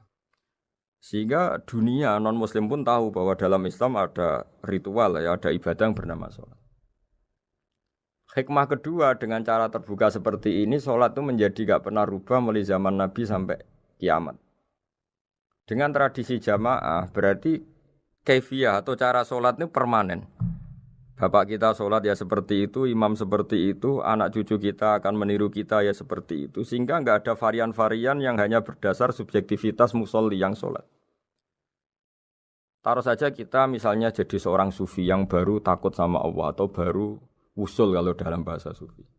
Kemudian kita sholat sendiri di rumah, mungkin dengan gaya menangis, terseduh-seduh, macam-macam. Ini tentu tidak baik sebagai standar sholat. Begitu juga ada anak atau pedagang yang kesusu atau tergesa-gesa, kemudian sholat hanya sekian, 2 menit, 1 menit. Ini juga agak baik. Meskipun itu boleh dilakukan individu-individu, tapi kalau dalam sholat jamaah, orang harus manut imam, dan ada standarnya, misalnya tumaknina itu biqadri subhanallah, jadi ada ukurannya. Ini penting saya utarakan bahwa hikmah jamaah itu bukan sekedar dapat pahala 27 kalau sendiri, dapat pahala 1 itu enggak. Tapi ini menjaga eksistensi sholat supaya ya seperti ini terus sampai kiamat. Sehingga orang Indonesia atau orang Afrika, orang mana saja, itu ketika haji atau ketika saling berkunjung di negara lain, itu enggak akan kaget dengan cara-cara sholatnya, karena seluruh dunia kaifiyahnya caranya sama. Ini semua barokah dari jamaah. Maka Rasulullah itu enggak banyak ngendikan tentang caranya sholat, beliau hanya ngendikan shollu kama ra'aitumuni usolli. Sudahlah kamu pokoknya makmum saya, nanti caranya kamu sholat sama seperti saya seperti ini. Sehingga kata menegakkan sholat adalah bisa kita tegakkan kalau kita aparat negara ya bikin-bikin aturan supaya eksistensi sholat gak terganggu. Kalau kita seorang kultural juga mensuasanakan sholat dan supaya kefiahnya atau caranya sholat ini benar kita tradisikan jamaah. Sehingga anak kecil ngikuti yang besar, yang bodoh ngikuti yang pinter dengan satu cara. Itu barokahnya jamaah. Sehingga wa yuqimunas sholat itu sholat kita dirikan baik secara personal dengan cara-cara tumaknina, kita suci di tempat yang suci, maupun kita tegakkan, kita maklumatkan, kita jadikan konsensus bahwa sholat ya seperti ini. Sehingga ada khayal-khayal lagi dalam Islam. Misalnya nyuwun sewu ada aliran yang mengatakan Ya kalau Tuhan itu kan enggak bebas arah, bebas tempat. Terus dulu pernah ada orang sesat sholat sampai 4 rakaat 4 arah, alasannya Tuhan itu tanpa arah. Enggak akan terjadi seperti itu. Karena ijma'nya umat Islam, konsensus umat Islam akan menolak faham yang seperti itu. Jadi saya mohon sekali, ini pentingnya jamaah. Dengan jamaah maka caranya sholat, cara meyakini madhab kiblat dan sebagainya terjaga ila yaumil qiyamah sampai hari kiamat. Terus sifatnya orang mukmin lagi wa mimma razaqnahum yunfikun, dan menafkahkan sebagian rezeki yang kami berikan. Ya ini termasuk zakat, sedekah. Jadi ada sebuah riwayat mengatakan inna fil mali haqqon. Harta itu ada haknya, yaitu zakat. Tapi ada juga saran inna fil mali haqqon siwa zakat, di luar keharusan zakat juga ada hak-hak kita untuk memberikan sebagian rezeki kita. Taruh saja misalnya saya punya uang 10 juta. Secara nisab zakat belum sampai 1 nisab. Karena 1 nisab itu sama dengan nilai 84 gram emas. Itu kalau diuangkan, kalau 500 ribu ya sekitar 42 juta. Tapi kita sebelum punya 1 nisab pun tetap ada keharusan mengeluarkan sebagian. Yaitu tentu dalam fikih kita wajib mengeluarkan uang untuk anak kita, untuk istri kita. Itu yang wajib-wajib. Kemudian ada sosial, kita nyumbang masjid, nyumbang yatim piatu, macam-macam. Sehingga kata para ulama, ciri utama mukmin diantaranya adalah melakukan zakat, baik zakat yang fardu maupun zakat yang sunat. Karena kata zakat itu dimaknai fardu, sebetulnya definisi para ahli fikih untuk membedakan zakat yang wajib dengan sedekah. Tapi sebetulnya zaman dulu enggak ada seperti itu. Zakat itu maknanya bersihkan harta. Sedekah dari kata sedekah bukti benarnya iman. Jadi sedekah dari kata dari kosakata sedekah yasduqu sidqan, sesuatu yang membuktikan kita loyal itu disebut sedekah. Kita nikah, mas kawin di bahasa Arab kan sedekah dari kata sedekah juga. Kita bukti iman, loyal, kita sedekah.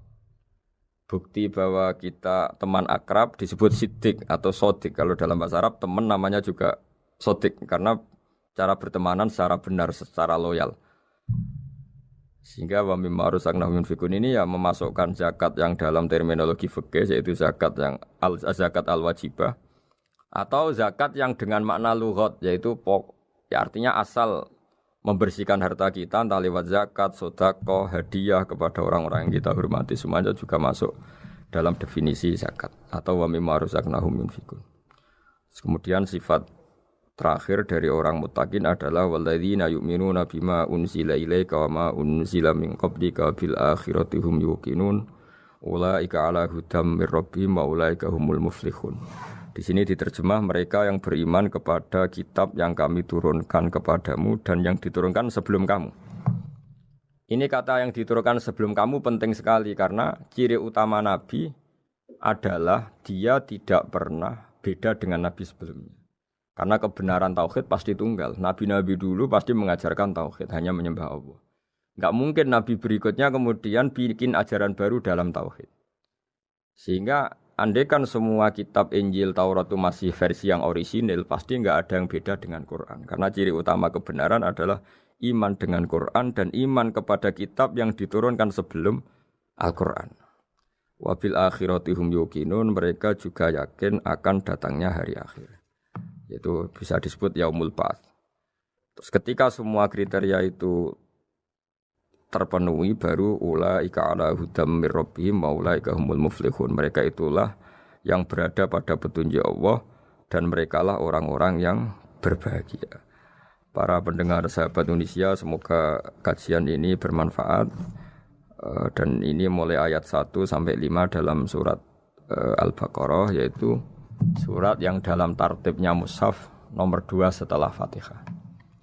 Jadi kalau dalam ulumul Quran disebut ada surat yang berdasar nuzulul Quran, yaitu surat Iqra, kemudian Mudaththir.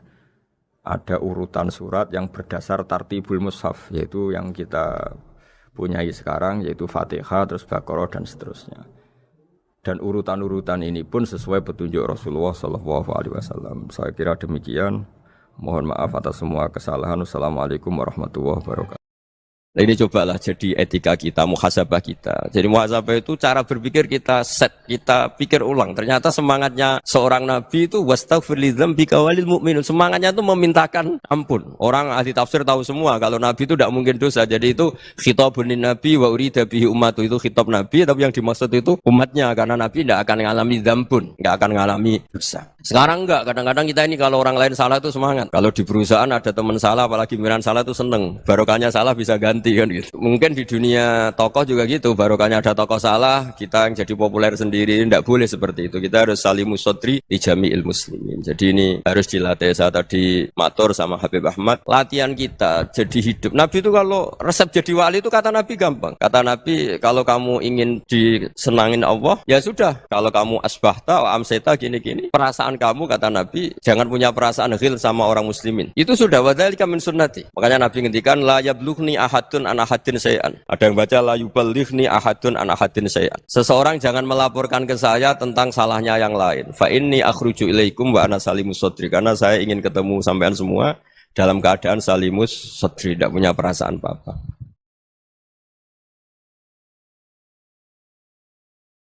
Dalam konteks Indonesia, muhasabah itu sudah jadi perilaku ya.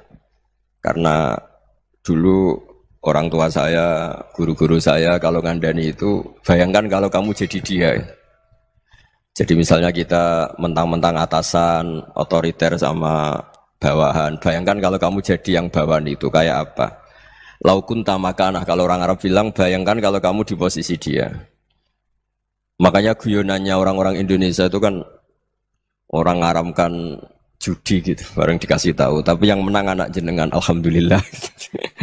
Ternyata ngaramkan itu karena ada anaknya. Kalau anaknya yang menang ya seneng. Meskipun itu guyonan, tapi saya punya padanan itu dalam kitab hikam. Nabi Ibrahim itu Khalilur Rahman, tentu bencinya minta ampun sama yang namanya maksiat. Suatu saat beliau diterbangkan di alam malakut. Itu kalau di hikam saya halaman 15 juga. Saya masih ingat betul. Mungkin kalau Anda beda halaman karena beda cetakan. Atau enggak punya kitabnya. Atau punya tapi tidak bisa baca. Nah itu jadi berbagai kemungkinan. Atau punya tidak bisa baca tapi dianggap jimat.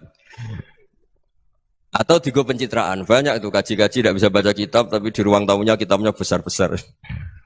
Pencitraan itu. Tapi ya bagus lah, enggak apa-apa untuk syiar. Setelah diterbangkan di alam malakut, diperlihatkan sama Allah, ada orang pezina, ada orang syaribul khomri, ada orang mabuk, ada orang macam-macam. Allah tanya sama Nabi Ibrahim, bagaimana pendapat kamu Ibrahim tentang mereka yang maksiat?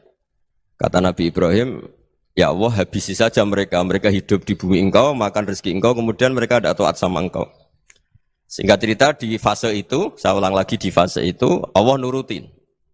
Sampai sekian peristiwa, mungkin 3 atau 4. Sudah, setelah sekian tahun Nabi Ibrahim lupa peristiwa itu, kemudian beliau diminta menyembelih anaknya. Ini versi kitab hikam. Memang versinya banyak tentang kenapa Nabi Ibrahim disuruh menyembelih anaknya. Ketika mau menyembelih anaknya, Nabi Ibrahim ragu. Huwa samratu fuadi. Anak saya ini buah hati saya, kenapa engkau suruh menyembelih? Terus kata Allah, apa kamu tidak ingat ketika kamu saya angkat di alam malakut, kemudian kamu usul bunuh-bunuh, saya ada mempertimbangkan usul Anda, tapi kenapa sekarang saya merintahkan kamu mikir gitu. Terus, ya karena ini anak saya ya Allah. Terus kata Allah, rumang samu wong sumpukon mata ini gak gawean kau sing gawe kowe enak wae usul mata ini. Jadi sebenarnya saya yang bikin, kemudian Anda enak aja usul membunuh. Semenjak itu Nabi Ibrahim itu di eranya itu asfaqun nas, orang paling sayang sama manusia. Karena kadang kita keras itu ya kebetulan tuh udah anak kita, ada keluarga kita. Cara orang Jawa itu kan gitu ya, kalau ada perempuan terus macak yang macam-macam pakai sepeda motor cowok terus wah itu luput suwuk, semoga-moga gini. Tapi setelah dikasih tahu, niku ponakane jenengan, semoga-moga selamat. Jadi jangan-jangan kemarin ahli ma'asi itu kebetulan itu tidak keluarga kita. Kalau keluarga kita yang pernah salah pada kita, semangat kita mintakan maaf. Jangan-jangan kita didikte hukum sosial gitu. Jadi orang yang salah, kebetulan itu orang yang menservis kita. Atau keluarga kita, atau orang dekat kita. Jangan-jangan semangat kita mintakan ampun. Tapi kalau sama orang lain, kebetulan musuh kita semangatnya minta itu kena adab. Nah ini yang nggak boleh dalam Islam. Islam mengajarkan niru Rasulullah SAW, Nabi itu rahmatal lil alamin. Bahkan kemarin saya ngaji virtual sama beberapa habaib, ada Habib Ali Al-Jufri dari Mesir, Bebe. Ya, ada Habib Alwi dari Kuitang, ada Habib Nabil Al-Musawa. Dari sekian habaib itu saya masih ingat diantaranya yang didawuhkan rahmatan lil alamin itu ketika Nabi adahu kaumuh disakiti oleh kaumnya dan itu mereka masih kafir semua. Itu mereka dapat doanya Nabi Allahumma hdi qaumi fa innahum la ya'lamun. Kayak apa baiknya Nabi orang yang menyakiti, yang melukai, tapi Nabi masih berdoa Allahumma hdi qaumi fa innahum la ya'lamun. Sayyidina Umar dapat doanya Nabi itu ya khina kana kafiran, ketika masih kafir didoakan. Allahumma izzil Islam bi Umar. Itu ketika masih kafir. Itu pelajaran bagi kita bahwa yang sedang tidak cocok pun itu berdapat doa kita. Ya doa supaya kondisi kita baik, hari tambah baik. Karena agama ini saya berkali-kali bilang limangka nayarjuwa hawal yaumal akhir. Agama ini diperuntukkan bagi yang selalu punya harapan pada Allah Subhanahu wa taala. Saya cerita muhasabah ini tentang hubungan kita dengan Allah. Di Indonesia itu banyak orang fasik, banyak orang nakal. Ya di mana-mana orang nakal itu ya mayoritas wa aksaruhum fasikun. Tapi berkahnya harapan. Mungkin saya kira nakal sok benda, mungkin saya kira sholat sok ben sholat, mungkin sekarang belum sakhok, belum dermawan, suatu saat dermawan. Barokahnya itu kefasikan ini dianggap sementara. Sedang fasik, sedang tidak benar. Karena kiai-kiai kita, para guru-guru kita, para habaib utamanya itu mesti bilang semoga husnul khotimah. Nah barokahnya doa itu semoga husnul khotimah itu menjadikan satu pola sosial. Yang sedang fasik ini masih diharapkan jadi lebih baik, jadi lebih. Sehingga kita tidak ngambil sikap ekstrim, yang ingin menghabisi atau ingin mengadili, tidak. Karena selalu kita punya harapan. Dan agama ini limangka nerjuwo hawal yaumil akhir. Bayangkan dulu kalau yang nakal itu anak kamu. Pasti kamu nggak ingin kan langsung dapat azab, dapat apa. Padahal kita semua jadi tokoh ini abul kulli, bapak dari semuanya. Sehingga ketika Rasulullah SAW jalan-jalan kemudian melihat perempuan sedang menyalakan api. Kalau apinya mati ditiup, anaknya dijauhkan. Nanti kalau sudah jauh dari api, anaknya digendong lagi. Terus kata Rasulullah, matur ke semua sahabat, Aro'aitum anna hadih tarihatan waladaha alan nar. Apa kamu berpendapat bahwa perempuan ini akan melemparkan anaknya ke neraka? Tidak ya Rasulullah. Tidak akan seorang ibu melemparkan anaknya ke api. Terus kata Rasulullah, Allahu arhamu min hadih biwaladiha. Allah lebih rahman, lebih rahim dibanding orang tua ini kepada anaknya. Ini yang harus kita kenalkan terus, kita kampanyakan terus. Supaya orang hubungannya dengan Allah itu nyaman, asik. Sehingga dengan demikian selalu ada harapan bahwa yang sedang nakal ini suatu saat tobat. Kita tidak boleh menghukumi pasti begini, pasti gini. Itu tidak wilayah kita. Itu juga yang dicontohkan Rasulullah SAW. Secara lahir Nabi itu nggak berkenan sama Wahsy. Karena Wahsy itu salahnya salah fatal. Karena membunuh ahabban nasi ila Rasulillah. Yaitu membunuh Sayyid Hamzah. Jadi ketika Wahsy tobat, Nabi itu nerima tobatnya. Dan ketika beliau dengan basariyahnya agak siap ketemu Wahsy karena harus ingat Sayyid Hamzah, basariyahnya diturutin. Oke, kamu iman, saya turutin, tapi jangan sering ketemu saya. Karena kalau ketemu kamu, saya masih ingat sama paman saya, Sayyid Hamzah. Kita bisa ngelola seperti itu. Kita tidak cocok sama orang, bagaimanapun mereka umat Rasulullah SAW, kita tetap mencintai mereka. Misalnya kalau beda agama, mereka sama-sama orang Indonesia, kita mencintai mereka atas nama warga Indonesia. Tapi kalau misalnya potongannya ora cocok, beda kultur, bawaannya itu mangkel no coro Jawa, ya bisa diilmoni, jangan ketemu. Wong sudah tidak cocok, ingin ketemu nyari solusi. Roh ini tok seneng itu kan ya repot itu. Ya sudah kalau nggak pati cocok ya jangan sering ketemu. Dan itu kita bisa memanage seperti itu tuh bisa. Saya berkali-kali cerita tentang Imam Syafi'i. Kalau dikasih tahu ya Imam Aba Abdillah, panggilannya Imam Syafi'i, tetangga Anda ini ternyata banyak yang nggak senang Anda. Jawabnya beliau senang. Ya bagus kalau nggak senang saya, ndak utang saya katanya. Jadi gara-gara sampean seneng aku ngatur aku ini kan. Nah, mungkin sampean ra seneng kan ya enak. Jadi hidup itu dianggap happy. Kalau seneng ya teman silaturahim, kalau nggak seneng ya nggak bakal utang gitu. Baru kayak seneng itu nggak ganggu. Gitu. Jadi dulu itu orang bisa ngelola seneng ndak seneng itu bisa. Karena ada kearifan hubungan dengan Allah Subhanahu wa ta'ala. Hidupnya selesai karena masyghul bi dzikrillah. Mereka sibuk dengan Allah. Makanya kata ulama-ulama tasawuf, kamu jangan melihat manusia perilakunya, tapi kamu juga harus ingat yang gerakkan semua itu Allah Subhanahu wa ta'ala. Dengan demikian kita farah, kita senang. Makanya Nabi kalau ngutus Anas bin Malik kemudian enggak kesampaian yang diinginkan karena Anas main, ketika garwa-garwani Nabi agak tersinggung, Nabi andaikan Allah menghendaki yang saya inginkan kesampaian, pasti itu kesampaian.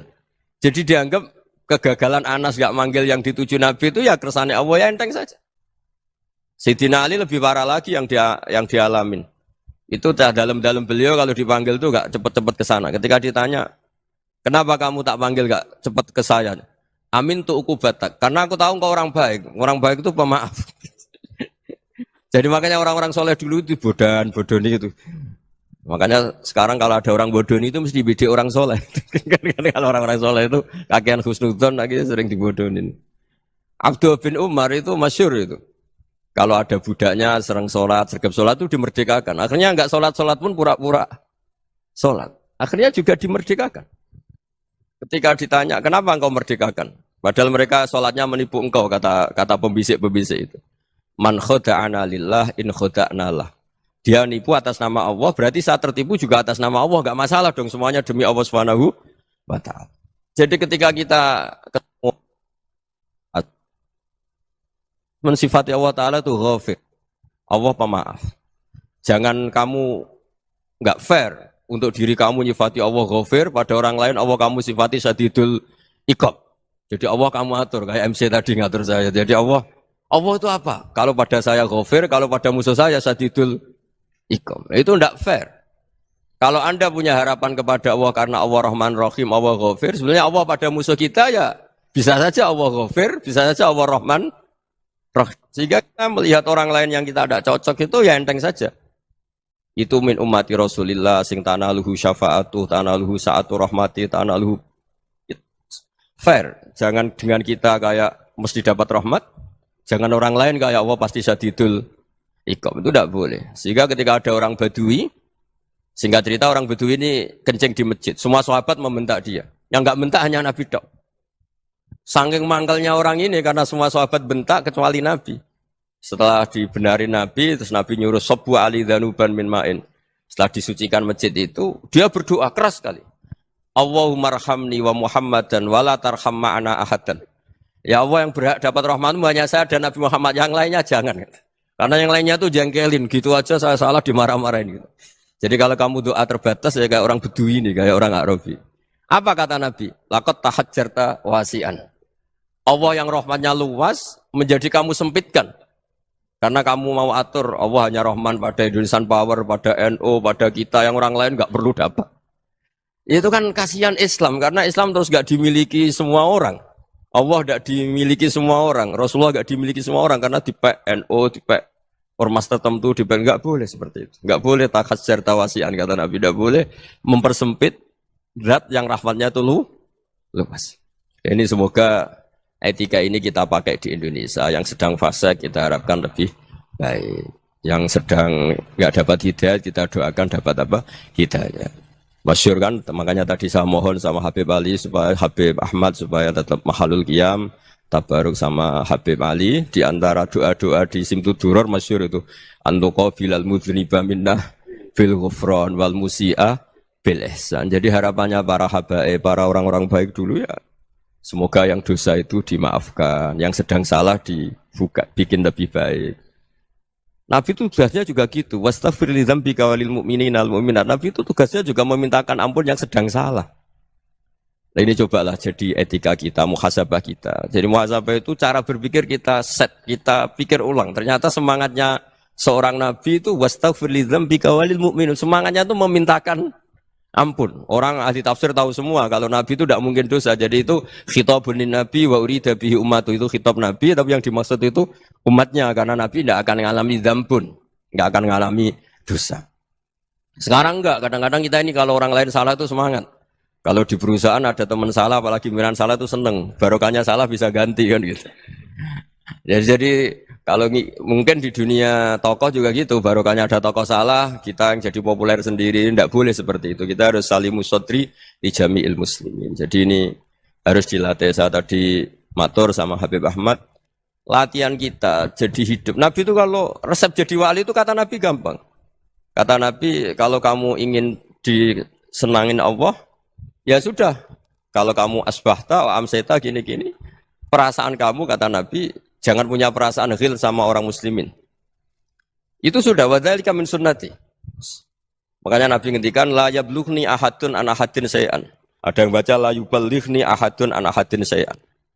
Seseorang jangan melaporkan ke saya tentang salahnya yang lain. Fa inni akhruju ilaikum wa ana salimus sadri. Karena saya ingin ketemu sampean semua dalam keadaan salimus sadri, tidak punya perasaan apa-apa. Karena kalau nurutin pembisik, nurutin informasi itu ya repot. Karena orang pasti sepihak. Ada kiai yang top, datang ke kampung-kampung ning desa-desa. Kata yang seneng itu punya akhlak. Wah itu bagus orang besar datang ke kampung-kampung. Kata yang enggak seneng, wah itu jobnya kiai kecil kok diambil, itu kan ya kasihan itu kan sudut pandang.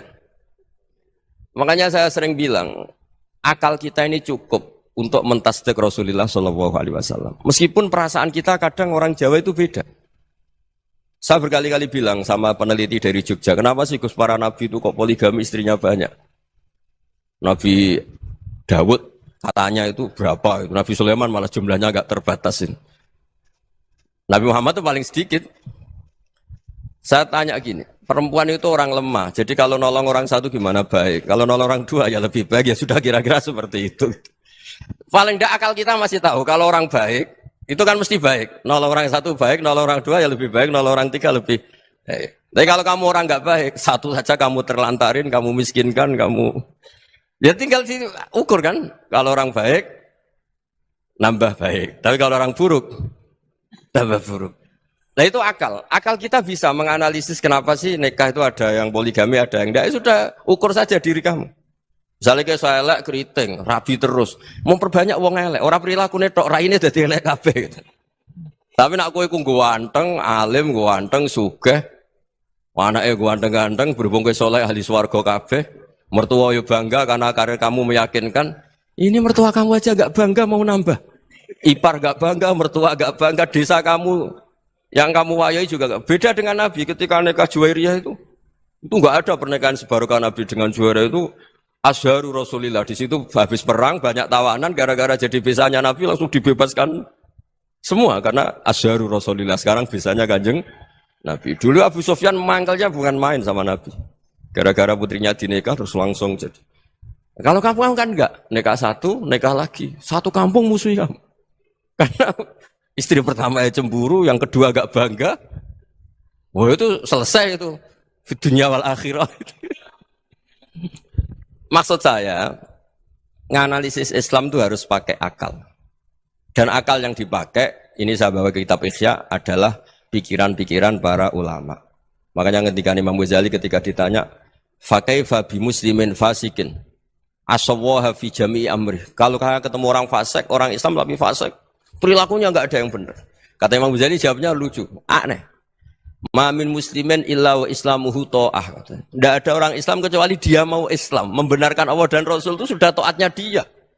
Kok kamu tidak bisa melihat taatnya dia? Dia pikirannya kan ini pemabuk, ini tukang apa. Tapi kata Imam Ghazali, sebenarnya kamu masih bisa berpikir positif. Ma min muslimin illa wa islamuhu ta'ah. Tidak ada seseorang Islam ketika dia milih Islam itu pasti ada taatnya, yaitu tasdik pada Allah dan tasdik kepada Rasulullah sallallahu alaihi wasallam. Jadi dengan pola seperti itu, maka di antara guru-guru kita yang modern ya di era Mbah Maimun, di sini ada Habib Ahmad. Habib Salim syair yang sering dibaca beliau adalah ada orang munajat sama Allah, ini cerita munajat. Itu orang itu ngendikan gini. Ana mutnibun, ana mukhtiun, ana asi. Huwa rahimun, huwa ghafirun, huwa afi. Ya Allah, saya mukhti, saya orang yang salah. Ana mutnib, saya orang yang dosa. Ana asin, saya sering maksiat. Tapi engkau ya Allah, engkau ghafir, pemaaf. Engkau rahim, maha pengasih. Engkau afin, yang mudah memaafkan. Terus kata orang ini, ya agak kurang ajar, tapi saking senengnya sama Allah. Qobal tuhunna salasatan bisalasati. Ya gini saja ya Allah, sifat engkau diadu dengan sifat saya. Engkau Tuhan, Gusti, enggak boleh kalah katanya. Terus wasatahliban ausofu ausofi, dan engkau pasti pemenangnya. Gitu. Jadi ada orang rayu Allah dengan cara seperti itu ya ada ya. Saya ini manusia, salah saya banyak. Engkau ampunannya banyak. Engkau Tuhan loh Gusti, enggak boleh ampunan Anda, ampunan engkau kalah dengan salah saya. Enggak boleh Tuhan kok kalah. Nah, jadi untuk supaya orang punya harapan gitu. Banyak juga wali-wali yang jadab ketika datang ke makam Rasulullah SAW. Itu kalau dongo ya agak kacau sebetulnya, cara syariat agak kacau. Ya Allah, engkau punya dua pilihan. Jika engkau menjadikan saya soleh, surah habibu, yang senang kekasihmu, yaitu Rasulullah SAW. Tapi jika engkau menjadikan saya fasik, surah adubuk, yang senang itu setan. Monggo jenengan mau menyenangkan kekasih jenengan, mau menyenangkan musuh jenengan, monggo. Jenengan bebas kok memilih. Nah, mestinya Allah ya senang menyenangkan kekasihnya. Jadi ya, intinya Allah dipaksa untuk menjadikan dia orang soleh gitu. Jadi kayak kemarin itu Pak Bu siapa? Yang kesini itu yang sama jenengan kuliah kesini itu sama Habib Ahmad. Saya pertama nggak mau, lama-lama Habib Ahmad. Ini gimana Gus? Orang taunya saya dekat jenengan, kalau nggak kasih saya waduh Beb. Ini kayak doanya wali yang tadi. Nggak punya pilihan, nggak ada pilihan. Ini. Jadi saya mohon muhasabah itu dimulai cara berpikir. Makanya di sini sebetulnya tag ini supaya dapat barokahnya Ihya. Ini kitab yang disenangi para habaib, para ulama. Sebetulnya tag di muhasabah itu redaksinya gini ya, yang lengkap. Hasibu anfusakum qabla an tuhasabu, wazinuha qabla an tuzanu, wa tahayya'u lil ardil akbar. Jadi ada kata wazinu, jadi ukur. Perilaku Anda ini diukur, ditakar. Misalnya kita sebagai suami kan ya punya hal-hal yang kita tidak ideal. Cara wong Jawa mesti pesek. Cara rezeki ya pas-pasan. Dan kita juga kalau makanya enggak boleh tanya istri begini, apa saya cinta pertama Anda? Pasti Anda kecewa. Orang jadi istri hanya korban terakhir gitu. Sudah. Karena orang kalau ngelamar kemana-mana enggak jadi, yang jadi istri itu pasti korban terakhir gitu. Jarang istri pilihan pertama, jarang. Ayo semua yang nikah. Rata-rata itu pilihan Anda pertama Pak, dari sekian ditolak di mana-mana terus. Ya perempuan terakhir. Kamu juga korban terakhir gitu. Itu wali-wali dulu kalau ngandani kita itu sederhana. Antal ini masyhur diceritakan Habib Zain bin Semit dalam kitab Al-Manhajus Sawi. Antalam tajid min nafsika kullama turid. Fa kaifa turidu min ghairika kullama turid.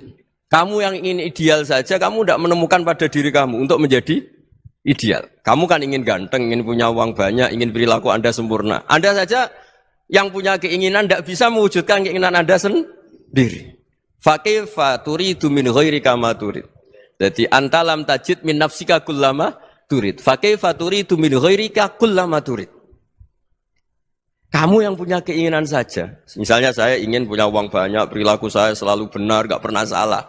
Loh, saya yang ingin saja dengan diri saya, nggak bisa untuk benar terus. Kok kamu berharap orang lain selalu benar? Jadi antalam tajid ya sama. Kalau kamu menuntut istri kamu itu ramah, neriman, apa kamu neriman sama wajah istri Anda gitu? Engko yo pola neng dindi jajaki sana jajaki sini, kamu sendiri ndak kona apa. Jadi itu nasihat yang luar biasa. Antalam tajid min nafsika kullama turid. Fa kaifa turidu min ghairika kullama turid. Kamu mau menghormati semua orang? Tidak mau kan? Kemudian Anda berharap semua orang menghormati kamu. Kamu tidak ingin kan orang lain semua menghujat kamu. Sementara kamu enak aja menghujat orang lain. Makanya Rasulullah SAW itu luar biasa ketika bikin kaidah sosial. Apa la yu'minu ahadukum hatta yuhibba li akhihi ma yuhibbu li nafsi. Jadi kalau ukuran iman itu sederhana. Kalau sesuatu itu baik, nyaman bagi Anda ya bayangkan itu pada teman Anda. Misalnya Anda bangun tidur sudah acak-acakan, nggak punya uang, utang jatuh tempo, kan nggak ingin ketemu orang.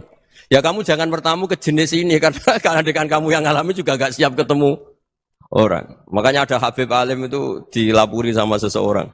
Beb, dulu teman saya itu ketika saya kaya itu sering main ke saya. Setelah saya miskin, mereka tidak main ke saya. Kata Habib itu bagus, sunau begitu itu bagus.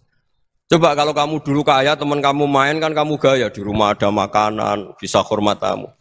Setelah kamu miskin jadi buruh manol di pasar atau buruh bikin boto, teman kamu datang, malu enggak kamu? Mendingan enggak datang gitu. Akhirnya baru, oh ya alhamdulillah kalau gitu. Loh ya kan dulu teman kita datang, kita ada Alphard, istri cantik, rumah bagus. Lah kita miskin, buruhnya orang pas dibentak-bentak, teman kamu udah datang. Milih datang apa enggak kalau setelah kamu jatuh? Enggak kan?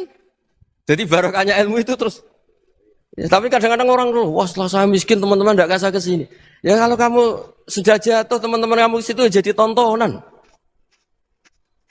Ya mulai sekarang cara berpikir itu dirubah. Dulu yang namanya kiai itu kalau diundang orang itu ya agak-agak senang. Semenjak saya itu agak rubah.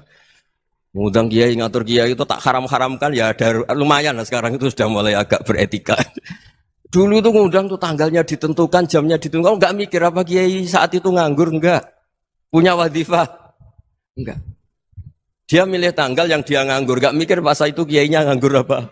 Enggak. Ya saya hanya cerita aja, kamu tersinggung ya monggo, boten ya monggo itu kan.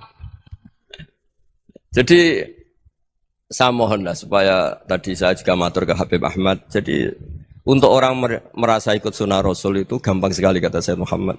Dulu Nabi berpakaian ala daerahnya. Kalau mikot ya pakai mikotu baladi. Karena Nabi orang Madinah dan beliau berdomisili di Madinah ya misalnya mikotnya dari Bir Ali misalnya. Tapi kalau Anda orang kawasan Tanim mau umrah ya dari Tanim. Misalnya kawasan Jirona ya dari Jirona. Artinya apa? Kamu ngambil mikot karena Nabi mikot misalnya dari Bir Ali. Bukan berarti kamu harus seperti Nabi di Bir Ali, kamu orang Mekah, misalnya kamu orang Tanim, orang dia harus dari mikotu apa? Baladi. Sama, makanya di fikih-fikih itu kalau teknik anak, Nabi orang Arab, halawiyatnya kurma ya kurma. Kalau orang Jawa sedegan, semua podo-podo. Ya, podo-podo manis.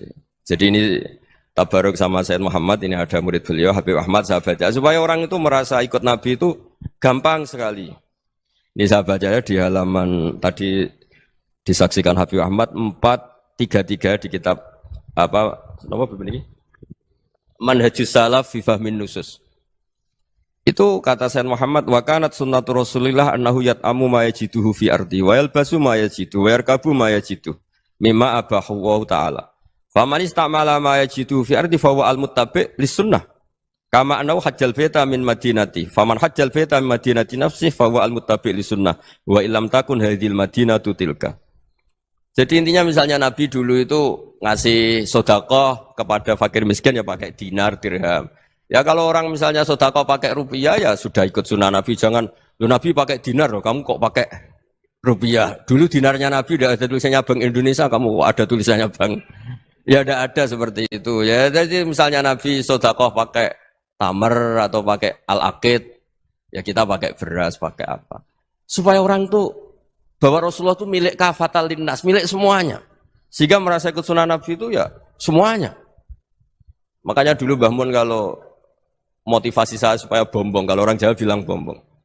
Wong Jawa mesti ono wong alim. Beliau menyontohkan mas itu Mbah Fadol, Senori, Mbah Ihsan Jambes. Itu bisa ngarang-ngarang kitab luar biasa. Padahal beliau bukan orang Arab. Imam Sibawa itu orang Persia. Imam Ghazali orang Tos itu juga ikut Persia. Kata Imam Mun, wong sing ora Arab lah mesti untuk jatah alim kata beliau. Karena Nabi itu diutus kafatal linnas. Nah ini kalau orang yang alim itu Arab tok berarti tidak ada perwakilan dari Afrika, dari Asia Tenggara, dari mana-mana. Makanya karena Nabi statusnya itu kafatal linnas. Jadi kita harus bangga sebagai Muslim, sebagai orang Indonesia karena misalnya Wali Kutub dulu terkenalnya hanya ada di Yaman, di mana. Ternyata pernah ada juga di Indonesia dan seperti Habib Abu Bakar Segaf Gresik. Jadi ya artinya kan tetap orang Indonesia meskipun beliau zuriyah Rasul kan ya sudah orang apa? Orang Indonesia. Zuriyahnya Habib Ali Simtuduror sekarang di Solo. Jadi Indonesia juga dapat alawin banyak dari Sadatin al-Alawin juga banyak. Jadi saya mohon barokahnya ngaji seperti ini. Melihat orang lain tuh gampang, bayangkan tuh kalau anak kamu. Makanya Nabi, nanti kalau nggak percaya lihat di Hikam nomor 15 di kitab saya itu. Di situ dijelaskan oleh Hikam, jangan-jangan semangat Anda pada orang yang maksiat, pada orang yang keliru supaya dihukum itu karena kebetulan itu udah anak Anda, itu udah keluarga Anda. Coba kalau itu keluarga. Makanya kalau saya guyonan di Jogja itu, ada pembantu mecahkan piring terus dimarahi majikannya. Saya mesti guyon gitu, pasti itu pembantunya tidak cantik. Kok bisa Gus? Andai kan cantik dan kamu senang mecahno piring satu, piring 1000 ora iso ngamuk kowe. Ternyata ngamuknya itu karena mecahkan piring apa karena plus tidak cantik? Coba jawab para lelaki ini. Kamu marah sama orang maksiat tuh karena maksiat karena plus itu udah anak Anda. Bayangkan kalau itu anak Itu hebatnya Rasulullah SAW. Karena kita yang salah pun kadung umatnya, Nabi tetap ngasih fasilitas syafaati li ahlil kabair min ummati. Kayak apa baiknya Nabi? Tidak ikut maksiat tapi ikut fasilitasi ngasih syafaat. Loh kalau li ahlil ibadah kan wajar. Nabi ketika ini syafaati li ahlil kabair min ummati. Ya karena tadi logika yang dibangun Rasulullah itu logika yang luar biasa. Kita semangat orang lain kena hukuman itu karena kita tidak punya ra'fah, tidak punya rahmah. Coba kalau Rasulullah yang bil mukminina raufur rahim, semangatnya itu mendoakan supaya tobat, mendoakan diampuni. Dan itu juga yang diperintahkan oleh Allah Subhanahu wa taala, wastaghfir li dzambika walil mu'minina wal mu'minat. Ya semoga barokahnya ngaji ini, barokahnya Habib Ahmad, barokahnya Maulid Simtud Duror, barokahnya semua kitab Madaih, Tiba Berjanji semuanya, barokahnya Ikhya, barokahnya Said Muhammad, barokahnya guru kita semua, Mbah Maimun, bapak saya. Kita ini ngikuti manhaj, ya, ngikuti apa? Manhaj. Saya sering didhawuhi Mbah Mun, kenapa ihdinas siratal mustaqim bukan siratoka? Bukan jalan engkau ya Allah. Karena Allah itu enggak bisa kamu tiru. Allah itu tidak tidur, tidak makan, tidak kesel, tidak capek. Yang bisa ditiru itu siratal ladzina an'amta alaihim. Yang bisa ditiru manusia ya niru manusia. Karena Allah itu tidak bisa ditiru. Makanya ihdinas siratal mustaqim siratal ladzina. Dan niru siapa? Niru guru-guru kita. Termasuk niru cara pandang. Jadi misalnya ada orang awam di rumah itu hanya delok reng, delok tikus liwat, itu kan kayak nganggur. Kok ora tahajud malah mendelok reng. Melihatnya jangan gitu. Huwa tarokal ma'asiyah. Dia di rumahnya ndak dugem, ndak kemana-mana. Dia berarti malam itu tarkul ma'asi. Tidak nyopet, tidak garong, tidak ke tempat maksiat. Susahnya apa sih husnudzon? Jadi jangan lihat huwa tarkut tahajud, huwa tarokat tahajud, wa taroka qiyamal lail. Oke ya, namanya orang begitu ya tidak tahajud, tidak qiyamul lail. Tapi susahnya apa sih kamu bilang huwa tarokal ma'asiyah? Dia juga meninggalkan maksiat dan tarkul maksiat itu ibadah. Supaya orang tuh gampang lah husnudzon sama orang muslim. Ini orang mukmin, orang yang luar biasa. Di mata Allah itu orang yang luar biasa. Kayak tadi Imam Ghazali, kalau saya ketemu orang muslim kemudian dia tidak pernah baik, gimana? Kata Imam Ghazali, ma min muslimin illa wa islamuhu ta'ah. Tidak ada orang Islam ketika dia mentasdihkan Allah dan Rasulullah, berarti dia juga punya taat. Ya ini latihan saja, sing iso nglakoni Habib Ahmad kula namung cerita mawon. Kula cerita secara akademik, saya punya kitab, saya baca dan alhamdulillah kita paham barokahnya para guru dan supaya terbiasalah. Sebaik-baiknya ibadah husnudzonni billah wa husnudzonni bil mu'minin. Soal tidak cocok ya diilmoni tadi ya, namanya enggak cocok ya jangan sering ketemu.